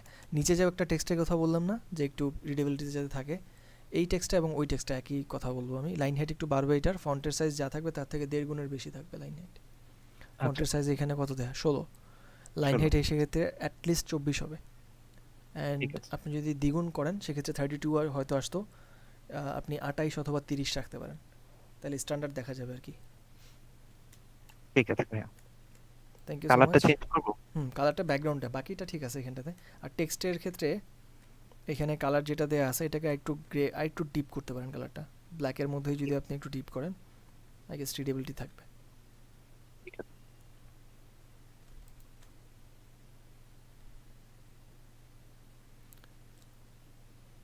আচ্ছা, আরেকটা জিনিস হচ্ছে এখানটাতে এই ইয়েলো কালারের উপর বা ব্যাকগ্রাউন্ডের উপর ইয়েলোটা ভালো মানায় না, আপনি এখানটাতে এটাকে ওই মারুন কালারটা করে দেন, মারুন অথবা গ্রিন কালারটা, না গ্রিন তো আর কোথাও দেন নাই, মারুনটাই করেন, ঠিক আছে? যেটা কিনা হোভার হয় এটাকে মারুন কালার করে দেন। ঠিক আছে। ওয়েল ডান মাজার ভাই, ভালো হয়েছে কাজটা। এটা আপনি এক্সপোর্ট করেন এবং একটা প্রেজেন্টেশন সাজাতে পারবেন না, বিহেন্সে যেমন দেখাইছিলাম, লাইক এই যে কালারগুলো উপরের দিকে দিলেন, তারপরে এই ডিজাইনটাকে শেষের দিকে দিয়ে দিলেন, করা যাবে একটা প্রেজেন্টেশন? পারবো ভাইয়া। সো প্রেজেন্টেশন করে এটাকে বিহেন্সে আপলোড করে দিন, অ্যান্ড ঠিক আছে। লেট মি নো আপনার প্রেজেন্টেশনটা দেখায়েন আমাকে একটু, তারপরে হচ্ছে আপলোড করেন। আচ্ছা। ওয়েল ডান, ভালো হয়েছে কাজটা।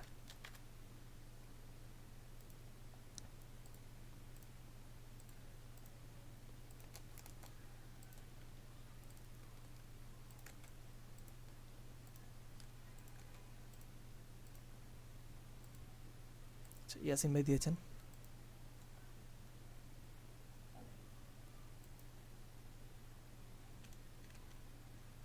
ইয়াসিন ভাই আপনি ব্যাকগ্রাউন্ড হোয়াইট রাখেন সবসময়? হুম, না আচ্ছা, ব্যাকগ্রাউন্ডটা হোয়াইট হলে একটু চোখে লাগে আর কি জিনিসটা।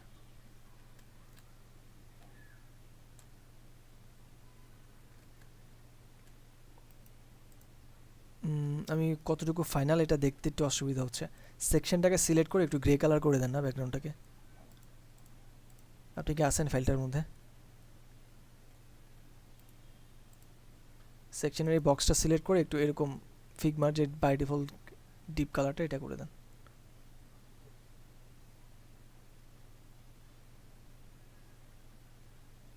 কাজ আমি আলাদা করতে পারছিলাম না জিনিসটা।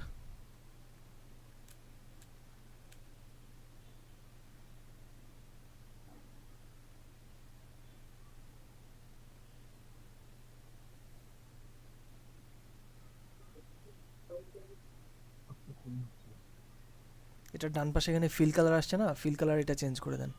ডান দিকে দেখেন কন্ট্রোল প্যানেলে ফিল লেখাটার মধ্যে কি আছে, হোয়াইট থাকলে এটাকে চেঞ্জ করে গ্রে কালার করে দেন। নিচের দিকে নিয়ে আসেন, আর একটু নিচে আনেন, একদম বাঁ পাশে ব্ল্যাকের দিকে থেকে নিচে আনেন। বাঁ পাশে থাকেন একটু রেডের দিকে আছে, এটা একদম বাঁ পাশে। পারফেক্ট, এখন মোটামুটি দেখা যাচ্ছে। আর একটু ডিপ করেন।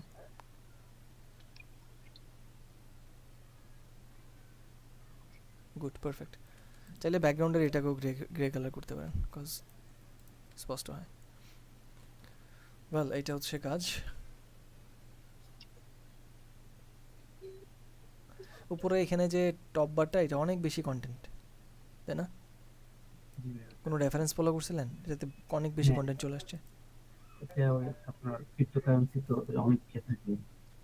ওকে,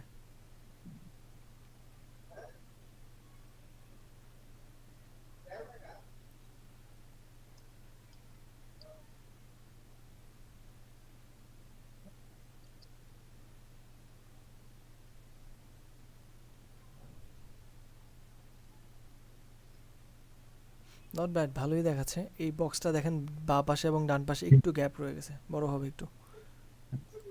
ফুটারের মধ্যে একটু লাইন হাইটটা বাড়ানো যায় সামহাও, একটু কনজাস্টেড লাগতেছে। আর এটা নিচের দিকে ফুল হোয়াইট যে অংশটা, এই পুরোটাকে ধরে একদম নিচ পর্যন্ত নিয়ে আসেন, আর এগুলোর মধ্যে লাইন হাইট বাড়ান। এটাকে কমপ্লিট করে দেন। ওয়েল ডান ভাই, ভালো হয়েছে জিনিসটা। তবে আমার মনে হয় এই হিরো সেকশনটার মধ্যে আর একটু চাইলে জায়গা রাখা যাবে। মেনু বার উপরে, তাই না? আচ্ছা, এটা একটু চ্যাপটা মনে হচ্ছে না দেখে, অ্যারোটা। হ্যাঁ ওটা এক্স্যাক্টলি পাচ্ছিলাম যে কোনটা এটার ইউজ করব হাইট কারণ 6 ইউজ করেন তো, এটার হাইটটাকে 6 করে দেন। 6 করব, রাইট? 6 এ আছে মনে হয়। না, 8 আছে। ও আচ্ছা 6 করব।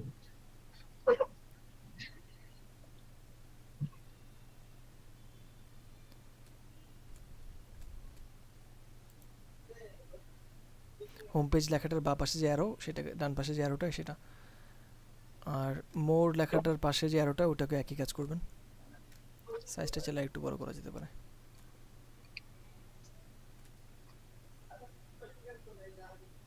মোডটা 6 আছে। না, 6 না, এটা আপনি একটা 8 থাকবে, হাইট শুধু 6 হবে, আর উইথটা হচ্ছে 8 হবে। লিঙ্ক করা থাকলে আনলিঙ্ক করে নেন এটা। আচ্ছা তো হাইট 8, রাইট? উইথ হবে 8, হাইট হবে 6।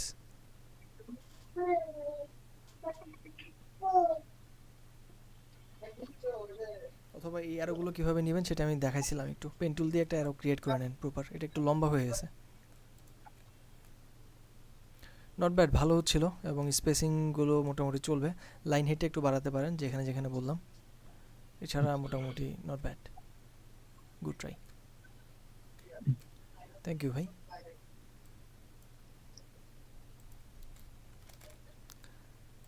এরপর সারা আজমিন দিয়েছেন না?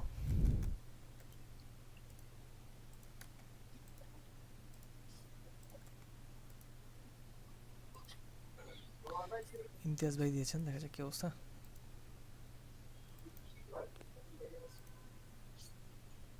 আচ্ছা, আনমিউট করা হয়তো কারো, মাইকটা একটু মিউট করে ফেলেন।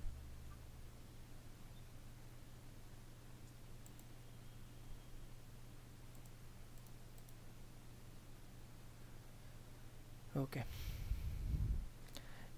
এগুলো হচ্ছে reference I guess,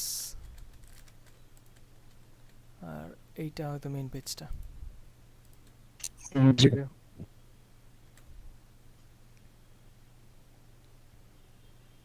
not bad, সুন্দর হয়েছে জিনিসটা, হোম পেজের স্লাইডের অংশটা। ওয়াটারমেলনটা এখানটাতে একটু ব্যাকআপা লাগতেছে।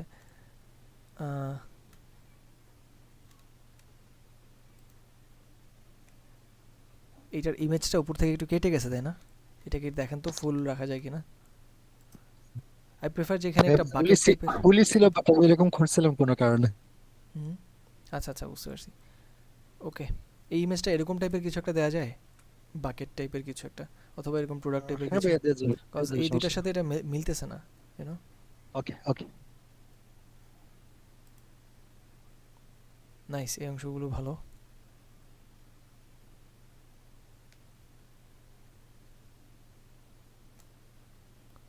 আচ্ছা, এই ছবিটা কি ক্লিয়ার না নাকি এমন কেন লোড হচ্ছে হয়তো? ইয়া, নাইস।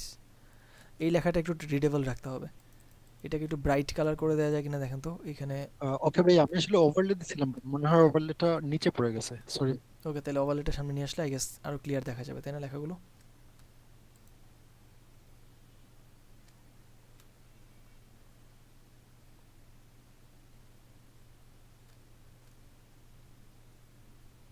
সুপার, খুব ভালো হয়েছে কাজটা, থ্যাংক ইউ। থ্যাংক ইউ ভাইয়া। পারফেক্টলি ডান, প্রেজেন্টেশন করে ফেলেন, এবং হচ্ছে আপনি চাইলে এটাকে বিহেন্সে রাখতে পারেন। আপনার বিহেন্স অ্যাকাউন্ট আছে? জি আছে ভাইয়া, আমি একটু এডিট করতে হবে।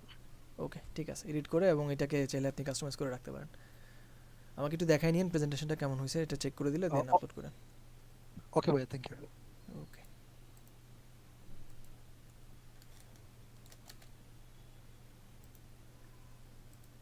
নাহিদুল ইসলাম।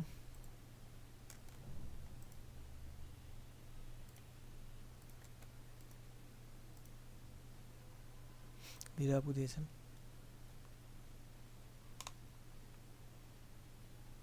ভাইয়া, জি, আমি অসুস্থ থাকার কারণে আমি জাস্ট একটা সিম্পল একটা ওয়েব পেজ নিয়ে ডিজাইন করেছি। ওকে আপু, কোনো সমস্যা নেই, দ্রুত সুস্থ হয়ে যান, দোয়া রইল। লেট মি চেক কি অবস্থা, কেমন করেছেন।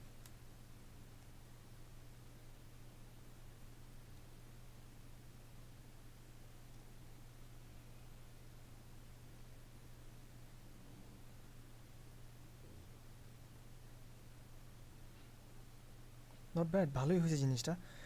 এখানটাতে একটু কারেকশন করতে হবে, সেটা হচ্ছে এই উপরের ছবিগুলোর নিচে এখানটাতে একটা বাউন্ডিং বক্স আছে, তাই না? কিন্তু এইটার সামহাও হয়তো বক্সটা ইনভিজিবল হয়ে গেছে বা হোয়াইট কালার করা নাই। সো এইটা নিচে যে বক্সটা আছে এটাকে হোয়াইট কালার করে দিলে সবগুলো একই রকম হবে। আচ্ছা, ওইটা মিস্টেক হয়ে গেছে। নো প্রবলেম, এটা কারেকশন করে নিন।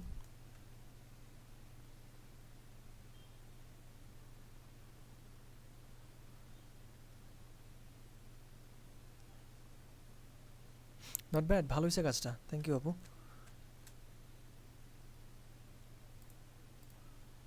Thank you. No problem. তারপর আর কেউ? আখি মারিয়াম।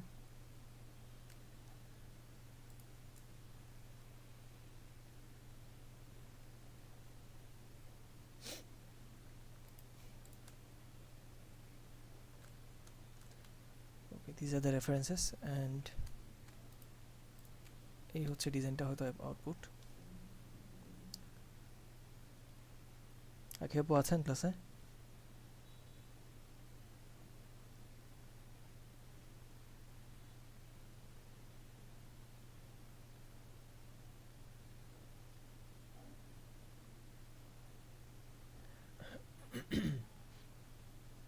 আচ্ছা, রেফারেন্সটা একটু আগে আমি দেখি কি অবস্থা। রেফারেন্সগুলো তো সুন্দর, ঠিকঠাক মোটামুটি, কিন্তু এইখানটাতে কল টু অ্যাকশনটা একটু বেশি মোটা হয়ে গেছে। আপনি আপনার যে বাটনের হাইট অন্যান্যগুলোর যে হাইট একটু কম্পেয়ার করেন, ডান পাশে যতটুকু গ্যাপ আছে এটার প্রায় অর্ধেক হচ্ছে উপরের গ্যাপ, বা অর্ধেক থেকে একটু বেশি নিচেও তাই ওইরকম আর কি। যে কোনো কল টু অ্যাকশন যখন তৈরি করবেন বা বাটন যখন তৈরি করবেন, ডান পাশে এবং বাঁ পাশে যতটুকু গ্যাপ থাকবে বাটনটার, উপরে এবং নিচে এই গ্যাপের 60%-এর মতো গ্যাপ রাখবেন। তাহলে পৃথিবীর যে কোনো বাটন যে কোনো জায়গায় যেমনি মন চায় বানান, আপনার মোটামুটি ঠিক থাকবে জিনিসটা, বা দেখতে ভালো লাগবে। কিন্তু আপনার এখানটাতে প্রায় সমান হয়ে গেছে, উপরে ডানে বা 80% বা 90%-এর মতো হয়ে গেছে। হাইটটা একটু কমবে, তাহলেই হবে। আর এই লেখাটাকে রিডেবল করতে হবে, আই গেস হোয়াইট কালার করলে অথবা অন্য কোনো কালার যেটা কিনা রিডেবিলিটি থাকবে করতে পারেন চাইলে। আর পিচ ব্ল্যাক দিবেন না, এটা ফুল পিচ ব্ল্যাক হয়ে গেছে। এটাকে একটু হালকা সাটল করতে পারেন।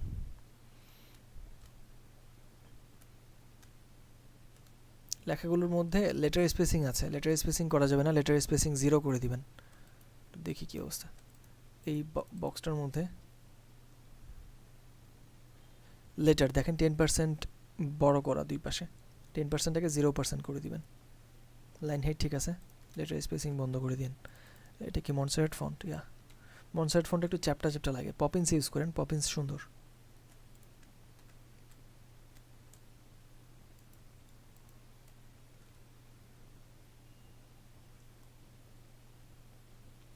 এছাড়া বাকি কাজগুলো ঠিকই ছিল, আপনি জাস্ট এই জিনিসটা কারেকশনটা করবেন টাইপোগ্রাফিতে। আর ড্রপ শ্যাডো অবশ্যই যেমনটা বলছিলাম আমি সেটা করবেন। আপনার ড্রপ শ্যাডো স্টিল একটু প্রবলেম হচ্ছে, এটাকে ধরবেন। তারপর হচ্ছে শ্যাডো এখানে ভ্যালু দিয়েছেন, ওয়াইয়ের ভ্যালু যেমন আছে এরকমই, নো এটাকে চেঞ্জ করতে হবে। তো ব্লারের ভ্যালুটা এখানটাতে 25-এর আশেপাশে থাকবে, ওয়াইয়ের ভ্যালু 5 রাখতে পারেন বা 10-এর আশেপাশে, যেহেতু সাইজটা বড়। ব্লাডটাকে 25-এর উপরে বা আশেপাশে রাখতে পারেন। আর অপোসিটি 10%-এর আশেপাশে, 10% অথবা এর থেকে একটু কম অথবা একটু বেশি। বুঝতে পারছি? আচ্ছা, স্টারগুলো একটু চ্যাপটা মনে হচ্ছে দেখে, তবে হাইট হয়তো একটু বেশি। শিফট প্রেস করে স্টার নিলে আই গেস প্রপার থাকবে। না, স্টার ঠিক আছে।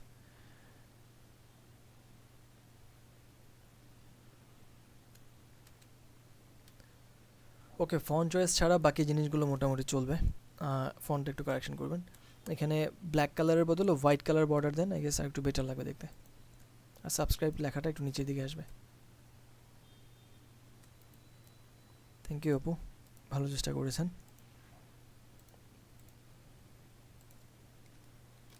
তারপর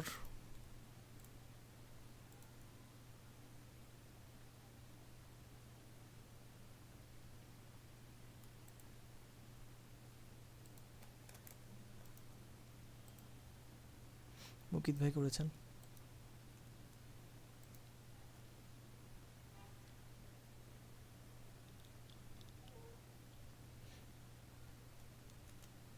ওরে বিশাল লম্বা পেজ।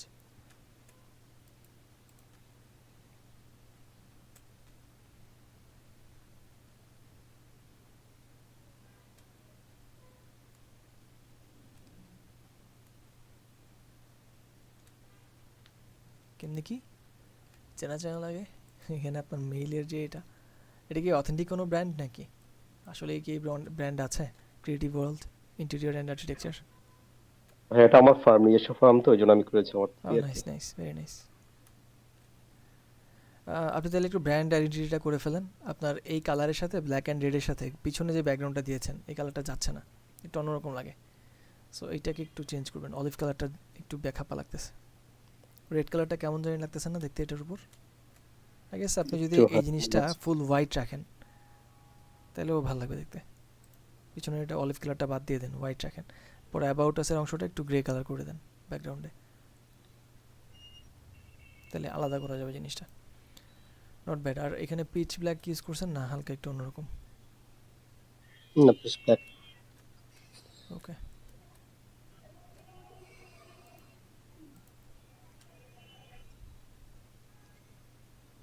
লগোটা কি এটা পুরোটাই লগোর অংশ, ইন্টেরিয়র অ্যান্ড আর্কিটেকচার? হ্যাঁ, লোগোটা অংশ। এটা কাজ করা যায় না, এই নিচের অংশটাকে একটু নিচে লেখা যায় না এটার ক্রিয়েটিভ ওয়ার্ল্ডের নিচে? হ্যাঁ, করে দেওয়া যাবে। আমি আসলে ওইটা ইলাস্ট্রেটর থেকে নিয়ে আসছিলাম, তো ওই জন্য আসলে। এটা আপনার লগোটা কি এরকমই দেখতে, অরিজিনাল যে হ্যাঁ, লগোটা? লোগোটা। তাহলে একটু এটাকে হ্যাঁ, মানুষ করেন, লাইক এটা একটু কাস্টমাইজ করেন আর কি, অড লাগে দেখতে। এখানে বড় আবার এখানে পাশে ছোট। এটা নিচে যদি নিয়ে আসেন তাহলে ঠিক আছে, তারপর এই রেড কালার অংশটা না হলেও চলবে, অথবা এটার কালারে আপনি রেড করে দিতে পারেন।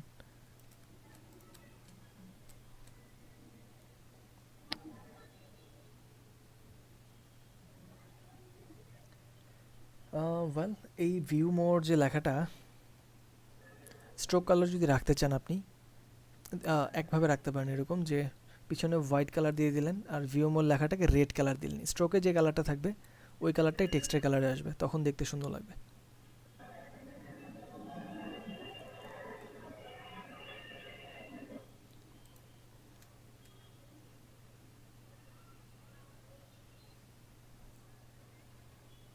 আর এখানে ফিল কালার হবে হচ্ছে হোয়াইট। হ্যাঁ, ঠিক আছে।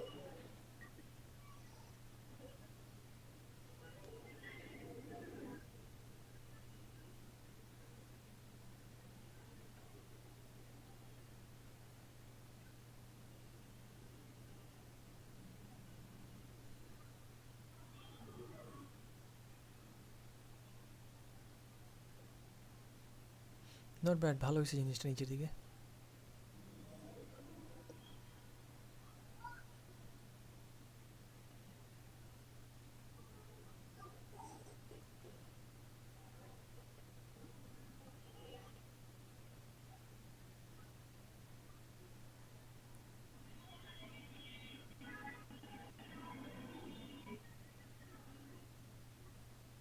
Thank you. তাহলে অলিভ কালারটা একটু ম্যাচ করে নেন, কেমন? বাকি জিনিসগুলো ঠিক ভালো আছে। ছিল, অলিভ কালারটাকে চেঞ্জ করলেই ঠিকঠাক থাকবে। থ্যাংক ইউ মুকিত ভাই। তারপর দেখা যাক কে করেছেন।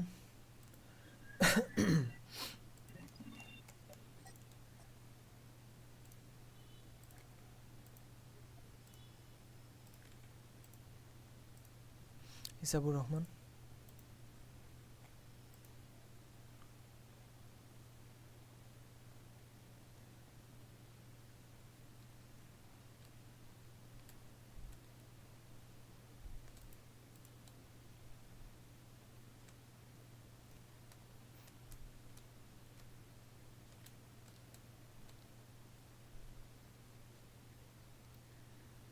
নট ব্যাড, ভালো ভালো দেখাচ্ছে জিনিসটা।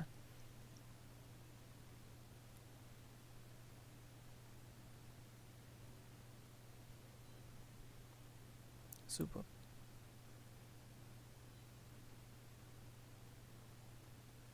এখানে এসে আবার কি করলেন? ইমেজটা তো চ্যাপটা হয়ে গেছে। আর কোথাও কি এমন করছেন? নো, সব জায়গায় মোটামুটি ঠিকঠাক, কিন্তু এইটা স্ট্র্যাচিং হয়ে গেছে ইমেজের মধ্যে। এই ছবিটা চেঞ্জ করেন, এটার মধ্যে স্ট্র্যাচিং হয়ে যাওয়ার কারণে একটু অড লাগতেছে। আর এই প্লে বাটনটার ট্রায়াঙ্গেলটাকে বড় করবেন, এইটুকু অংশ জুড়ে যে থাকে মোটামুটি একটু বড় হবে। নাইস, এগুলো ঠিকঠাক।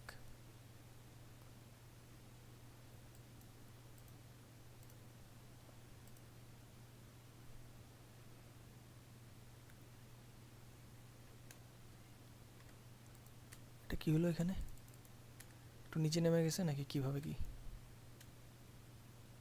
এই বক্সটাকে তেল একদম উপর পর্যন্ত নিয়ে আসেন, আই গেস মিল মতো থাকবে। এখন একটু অড লাগতেছে দেখতে। সুপার, কাজটা সুন্দর হয়েছে অনেক। কয়েকটা জায়গাতে যে কারেকশনগুলো বললাম এগুলো করলে অনেক ভালো দেখাবে। আপনি চাইলে এটাকেও বিহেন্স রাখতে পারবেন, অবশ্যই চেঞ্জগুলো করে তারপর। আর প্রেজেন্টেশনটা করে আমাকে একটু দেখান কীভাবে করবেন। Thank you Isabur Rahman.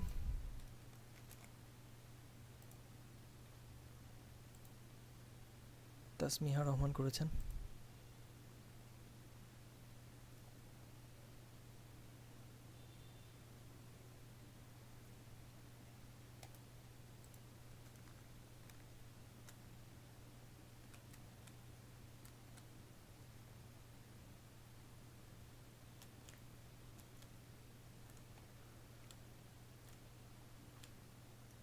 সেদিকে আরেকটা কাজ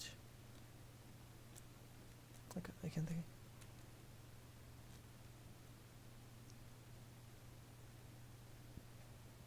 তাসমিহা আপু, আপনি ক্লাসে আছেন? জি ভাইয়া আছে। আচ্ছা আপু, এটার দুই পাশে এরকম হোয়াইট কালার গ্যাপ কেন? ভাইয়া মার্জিন রাখছিলাম, মার্জিনটা কি বাদ দিয়ে দিব তাহলে পরে? হ্যাঁ, মার্জিন থাকবে না। মার্জিন বলতে বোঝাচ্ছে আমার টেক্সটের মধ্যে মার্জিন থাকলেই হবে। ওয়েব ইউআই এর ক্ষেত্রে কিন্তু আমরা টেক্সটের ক্ষেত্রে মার্জিন রাখি আর কি। এই পাশে পুরোটা একদম ফুল উইথ করে দেন, আচ্ছা এইটাও ফুল উইথ, ঠিক আছে? এই যে আপনি যে আচ্ছা রেফারেন্সগুলো দেখছেন তাই না, এখানে কোনো মার্জিন দেখতে পান? মার্জিন কিন্তু না আছে এই যে এখানে টেক্সটের মধ্যে, সি? ও কিন্তু এটা কিন্তু পুরা ফুল উইথ দেয়া। সো আমরা যখন কাজ করব এগুলোকে ফুল উইথ রাখবো। কাজটা ভালো হচ্ছিল, বাট এখানটাতে ফুল উইথ থাকলে প্রপার লাগবে। আচ্ছা আমি ঠিক করে ফেলবো ওটা। ওকে। আর এখানে লাইন হাইট একটু বাড়বে, লিপসাম যে লেখাটা লিখছেন এটার। আর একটু চেষ্টা করবেন এখানে একটা ব্ল্যাক কালার ওভারলে দেওয়ার জন্য ছবিটার উপর, তাহলে এই টেক্সটগুলো স্পষ্ট দেখা যাবে। আর তখন আবার ডিপ আচ্ছা কালারগুলোকে অন্য একটা কালার দিতে হবে, ব্রাইট ইয়েলো দিতে পারেন, তখন দেখা যাবে স্পষ্ট ব্ল্যাকের উপর।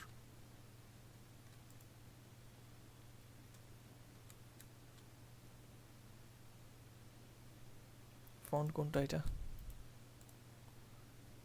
মনসার্ট, প্লিজ মনসার্ট ইউজ করবেন না। ইউআই ডিজাইনের মধ্যে পপিংস ইউজ করবেন অলওয়েজ বাই ডিফল্ট যদি করতে চান। মনসার্টটা ভিজুয়াল ডিজাইন বা গ্রাফিক ডিজাইনের ক্ষেত্রে ঠিক আছে, বা প্রিন্ট এলিমেন্ট যখন আমরা করি ফ্লায়ার ব্রোশিওর টুশিওর ওগুলোতে ঠিকঠাক লাগে, কিন্তু এখানটাতে ওয়েবের ক্ষেত্রে এটা একটু চ্যাপটা লাগে দেখতে, দুই পাশে ছড়ানো। টাইটেলের ক্ষেত্রে রাখতে আচ্ছা পারেন চাইলে, কিন্তু বডি টেক্সটে প্লিজ মনসার্ট না।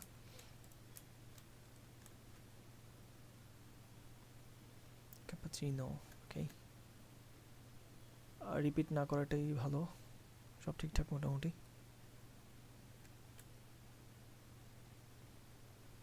লাইন হেড একটু বাড়বে কেমন বডি টেক্সটগুলোতে।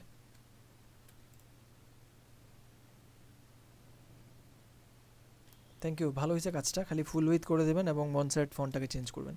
আর আনুষঙ্গিক যদি আরও কোনো চেঞ্জেস থাকে সেগুলো করে নিন। বলেন আচ্ছা আপু, ভাই গুড ট্রাই।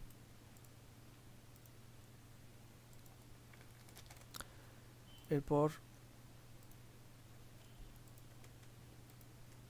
আল আমিন ভাই দিয়েছেন।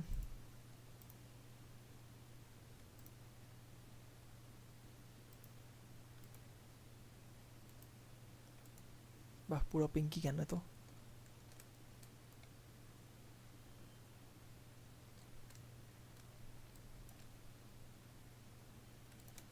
রেফারেন্স নেন নাই কোনো? Let's see. আলামিন সাহেব আছেন? নিজের থেকেই করছে আর কি, কোনো রেফারেন্স বাদ সবকিছু। কারণ কি রেফারেন্স না নেয়ার? একটা কিছু বানাইতে যাচ্ছিলাম জাস্ট একটাই। আর অন্যান্য পোর্টফোলিও আপনার এই থেকে যে থিম ফরেস্ট থেকে আর কি দেখছিলাম, রিসার্চ ছিল কিছু, কিন্তু আসলে ওইখান থেকে কোনো কিছু দেওয়া হয় নাই। আচ্ছা, আপনি আমাকে এখন বলেন তো ভাইয়া, আপনাকে যদি বলি যে আপনার এই কাজটা কেমন হয়েছে, আপনি একটু বলতে পারবেন? অনেস্ট রিভিউ দেন। আমার ইচ্ছা ছিল 50%, কি না আমার চাহিদা। মানে 50% মোটামুটি হলেই হবে, তাই তো? আপনি রেফার করুন 50%। কিন্তু আমি তো নিচের দিকে ভালো দেখতে পাচ্ছি, কিন্তু হোম পেজের এই অংশটা দেখার পর আমার তো 50% না 0% মনে হচ্ছে কয়েকটা জায়গাতে। প্রথমত এই যে লেখাটা যে আপনি লিখছেন, আমাকে বলেন আপনার কালার থিওরি পড়ায় আমি কি শিখাইলাম?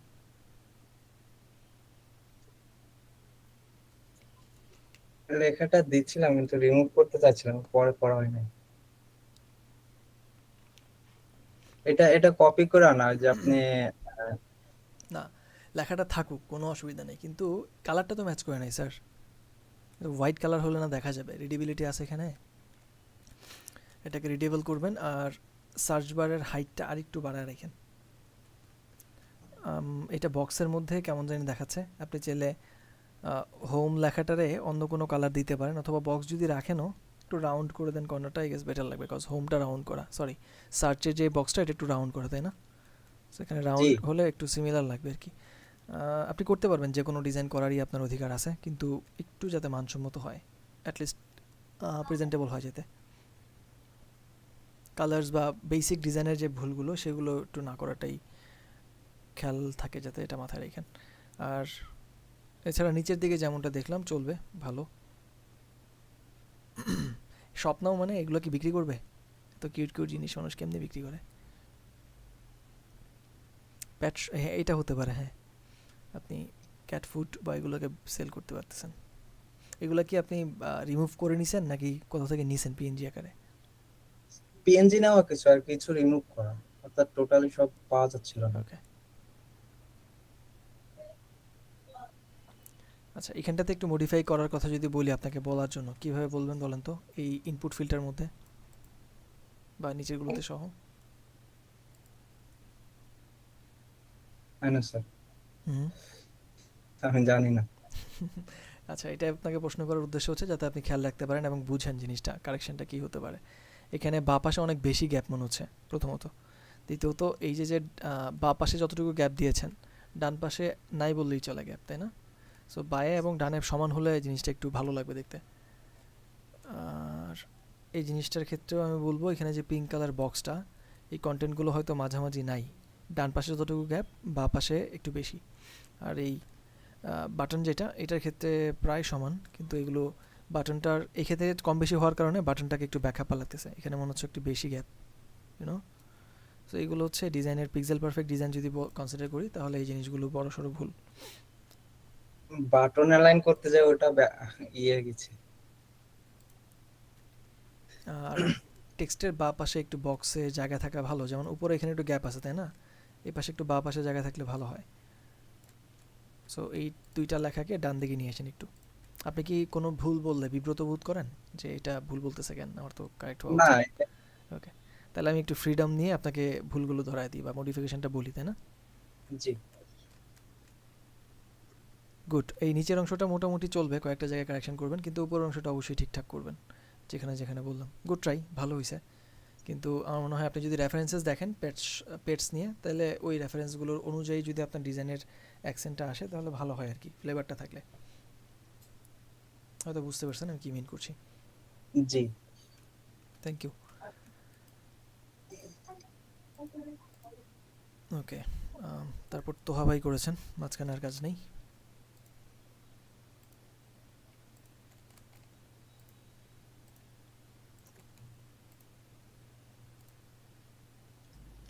জি ভাই, আমারটা কমপ্লিট হয় না সম্পূর্ণ। ওকে, লেটস সি, একটু কোর্সেন দেখে দিচ্ছি। জি ভাই, আমার একটু সমস্যা আছে, একটু দেখেন ভাই। কি সমস্যা? ভাই টাইপোগ্রাফিতে একটু সমস্যা, দেখেন তো। ওকে, এখানে আমি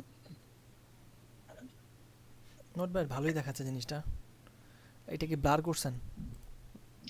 জি ওকে, এখানে দুইটা পাশাপাশি না রেখে একটা এই পাশে দিয়ে দিতে পারেন কোথাও একটা, আর একটা পুরোটা না দিয়ে অর্ধেকটা একটু থাকলো এই পাশে।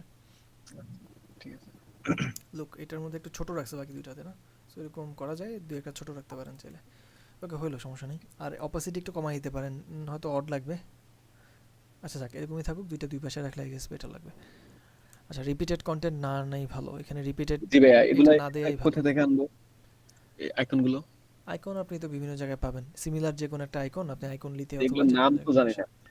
ও এটা, এই যে আচ্ছা, প্লান্টেশন লিখে সার্চ করেন না, এই যে কি নাম এটার, ফ্ল্যাট আইকনে যান, ইলাস্ট্রেটর পারেন হালকা পাতলা? তেমন না, মোটামুটি। ওকে, এখানে আইকনের নিচে এসে এখানে আইকন সার্চ করা যায় কি, নিচের দিকে আসবেন এবং প্যাক লেখাটাতে ক্লিক করবেন।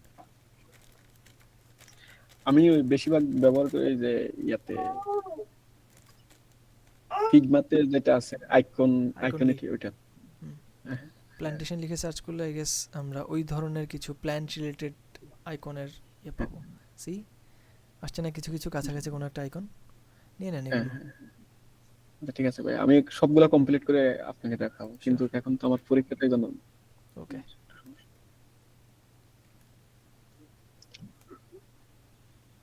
লুক, এটা ভালো লাগতেছে কারণ এই যে হাফ দিয়েছে, বাকিটা বাইরের দিকে।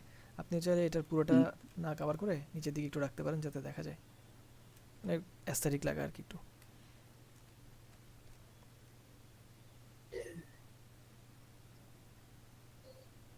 ভালো হচ্ছে, জিনিসটা কমপ্লিট করেন, থ্যাংক ইউ। জি ভাইয়া, আমার টাইপোগ্রাফি একটু দেখেন তো। এখানে পিক্সেল ঠিক থাকে না, ওই আমার ওখানে দেখা যাবে না, আমি যেখানে সেভ করে রাখছি কোথায়? আমার যে ফিগমাতে, ওখানে তো দেখতে পারবেন। না না না, আমার ফাইলটাতে গেলে হয়তো দেখতে পারবেন একটু। ও এগুলো, হ্যাঁ হ্যাঁ হ্যাঁ, এই যে এখানে 64 72 তারপরে 40 এগুলো দিলে আমার টাইপোগ্রাফি ঠিক থাকে না, আমি বুঝতেছি না কিভাবে কি করা যায়, হয়তো কম বেশি পিক্সেল হয়? ঠিক থাকে না একটা। হ্যাঁ, কম বেশি হয়, অনেকটা আচ্ছা, থেকে তাহলে অনেকটা আপনি দূর যেই টেক্সটটা লিখবেন সেই টেক্সটটা এখানে একটু লিখেন, এই টেক্সটটা ঠিক পাশেই লিখেন, তাহলে আপনি যখন এই সাইজটা দিবেন তখন কাছাকাছি থাকবে। এখানে তিন ধরনের টেক্সট আছে, এটা, তারপরে এটা, তারপরে এটা, সো তারপরে তিনটার সাথে চেকবোর্ড, হ্যাঁ একটা ম্যাক্সিমাম যতটুকু ম্যাচ করানো যায় আর কি।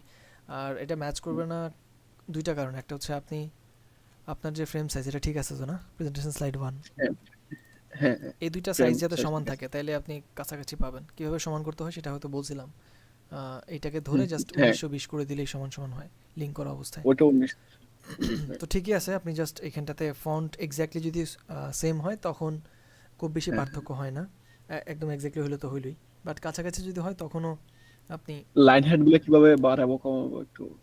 লাইন হেড এখানে ওই যে 16 দিয়েছেন, পাশে স্ল্যাশের পরে যেটা আছে ওটা হ্যাঁ অ্যাডজাস্ট হ্যাঁ করে দিবেন। Line head control। আপনি লেখেন না, এই লেখাটাই লিখে তারপরে টেক্সটটাকে আপনি পরে চাইলে ইউজ করতে পারেন। লাইন হেড একটু বাড়ায় দিলেন, যতটুকু হলে সিমিলার থাকে তখন ওই অনুযায়ী ইউজ করলেন। 1.5 গুণের বেশি হবে ফন্টের সাইজ যা দিবেন তার থেকে, 1.5 গুণের বেশি, দ্বিগুণ থেকে একটু কম।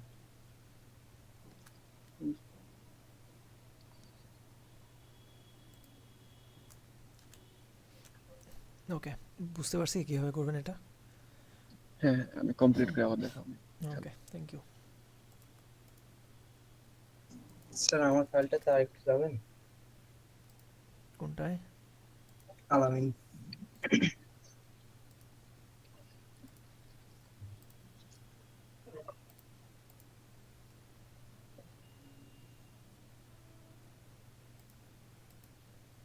আসি।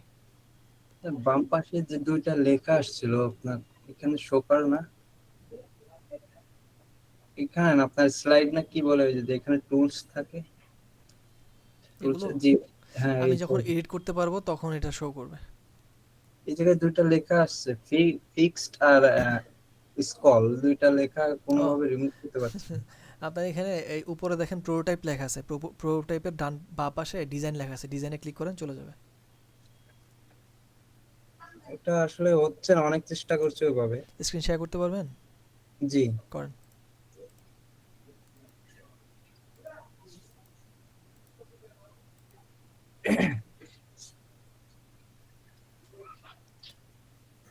ওকে, বাকিদের কোনো প্রশ্ন থাকলে আমি শুনবো।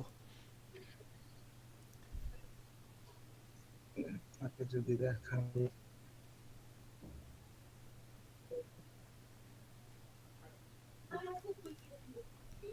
হয়ে গেল। আচ্ছা, এই ফাঁকে আমি একটু প্রেজেন্টেশনের জন্য অ্যাসাইন করে দিই। নেক্সট ক্লাসের টাস্কটা আপনাদের এটার যেইটা করছেন এটারই একদম হুবহু সেম জিনিস, জাস্ট প্রেজেন্টেশনটা করবেন আর কি।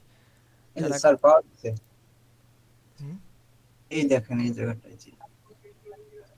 ও এটা ফিক্সড করা কোনো কারণে আপনি প্রোটোটাইপের একটু ক্লিক করেন তো দেখি। এখান থেকে ডিভাইসের ঠিক নিচে কি লেখা ক্লিক করেন, নাম দে, আচ্ছা থাক, এটা সমস্যা নেই, ফাঁকা জায়গায় ক্লিক করেন। ফিক্সড এটা হয়তো স্টিক করা এক জায়গাতে, ফিক্সড লেখাটা সরানোটা কি খুব জরুরি? এটার জন্য আমি যখন প্লে করছি অর্থাৎ এখান থেকে প্রোটোটাইপ প্লে করছি তখন শো করছে না আর কি, আমি যেটা আমার পাচ্ছি এই যে এই জায়গাটা আর কি আসছে না, পুরো হোয়াইট হয়ে গেছে, কিন্তু নিচে এগুলো ঠিক আছে আমার। ও ওটা মনে হয় তাহলে ফ্রেমের ভিতরে নাই, দেখেন তো যে অংশটা আসতেছে ফ্রেমের না ওটা সিলেক্ট করেন। এটা এই যে ফ্রেমের ভিতরেই আছে, অর্থাৎ এটা এই দেখেন। এটা দেখা যাচ্ছে না তাই না? জি ওটা ওই ডান পাশে দেখেন ফিক্সড দেয়া, ওটাকে চেঞ্জ করেন। করেন, এবার দেখা যাবে ফিক্সড লেখাটাও হয়তো চলে গেছে, দেখেন। জি এটা তো আমি কখনো প্রোটোটাইপে যাই নাই, তাহলে এটা হওয়ার কারণ কি, নাকি কিবোর্ডে কোনো চাপ লাগছে এই জন্য? শর্টকাটে হয়তো চাপ লাগছে। জি থ্যাংক ইউ। No problem. আচ্ছা, অ্যাসাইনমেন্ট হচ্ছে আপনাদের যেই ডিজাইনটা আপনারা করেছেন এইটারই প্রেজেন্টেশন করেন ইয়েতে রাখার জন্য, বিহেন্সে রাখার জন্য, কেমন? আর যাদের মডিফিকেশনের কথা বলছি ওই মডিফিকেশনটা করে নেবেন অবশ্যই। আর প্রেজেন্টেশন কীভাবে করবেন, ওই যে মুড বোর্ড ক্রিয়েট করবেন একটা এই বিহেন্সে, এবং সেই মুড বোর্ড অনুযায়ী চেষ্টা করবেন ওইটার মতো কাছাকাছি কিছু একটা করার জন্য। হুবহু করার দরকার নেই, যতটুকু কাছাকাছি রাখা যায় আর কি, যেটা আপনার কাছে ভালো লাগে। আপনার যে নিশ, আপনি যেই নিশে কাজ করছেন ওই নিশ অনুযায়ী সার্চ করলে হয়তো কিছু প্রজেক্ট পাবেন হোম পেজের, সেই অনুযায়ী করেন। গত ক্লাসটা হয়তো দেখলে বুঝতে পারবেন মোটামুটি।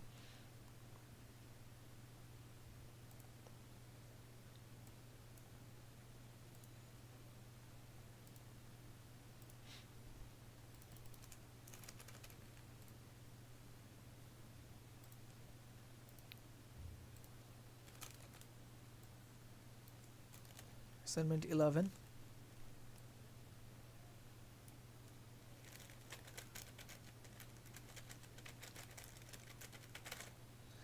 সো আমরা যে হোম পেজটা করলাম ওইটারই প্রেজেন্টেশন ডিজাইন করবো আর কি এখন। সো প্রেজেন্টেশনটা আপনারা করলে এটাই আপনাদের অ্যাসাইনমেন্ট হিসেবে কনসিডার করছি। আর নেক্সট ক্লাসে ইনশাল্লাহ আমরা ইউএক্স রিসার্চ নিয়ে আরও পড়াশোনা করব, দেন হয়তো এগুলো চেক করব, কেমন? আর ইউএক্স রিসার্চের টাস্ক এখনও আসবে না, আগে আপনাদের ইনিশিয়ালি কিছু দুধ ভাত পড়াশোনা করতে হবে, তারপরে আমরা টাস্ক অ্যাসাইন করব বা আপনাদেরকে কাজ করতে দিব। ওকে, কোনো প্রশ্ন থাকলে আমরা শুনবো, তারপর কনক্লুড করবো আজকে।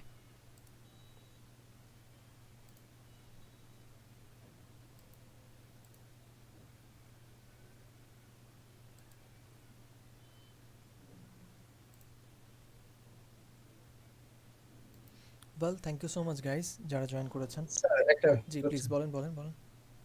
এই যে মক আপ করা লাগে নাকি এইগুলা? এই যে আমি প্রেজেন্টেশন যেগুলা, এগুলা তো বিয়ান্সে দেখি অধিকাংশ মক আপ করা, কিন্তু এটা মকআপটা খুবই সিম্পল, লাইক আপনি ড্রপ শ্যাডো হয়তো দেখবেন পুরো ইমেজটাকে ড্রপ শ্যাডো দিয়েছে, অথবা সামহাও একটু মকআপ কোনো একটা স্ক্রিনের মধ্যে নিয়ে আসছে। সো মকআপগুলো আপনি হয়তো ফটোশপ ইউজ করে করতে পারবেন, বাট আমি প্রেফার করি মকআপ ছাড়া যেগুলো আছে ওগুলাকেই প্রেজেন্ট বা রেফারেন্স হিসেবে নেন। এক্সট্রিম লেভেলের কোনো মকআপ দরকার হয় না। সেক্ষেত্রে মকআপ যদি ডিজাইনের থেকে বেশি ফোকাসে চলে আসে, ডিজাইনটার দিকে আর কারো ফোকাস থাকে না। সো আমি প্রেফার করি না যে মকআপে খুব বেশি ফোকাস করেন, বা এমন কোনো কিছু ডিজাইন করেন যেখানে মকআপটাই হাইলাইটেড, আপনার ডিজাইনটা না। জি। Got it? ওকে,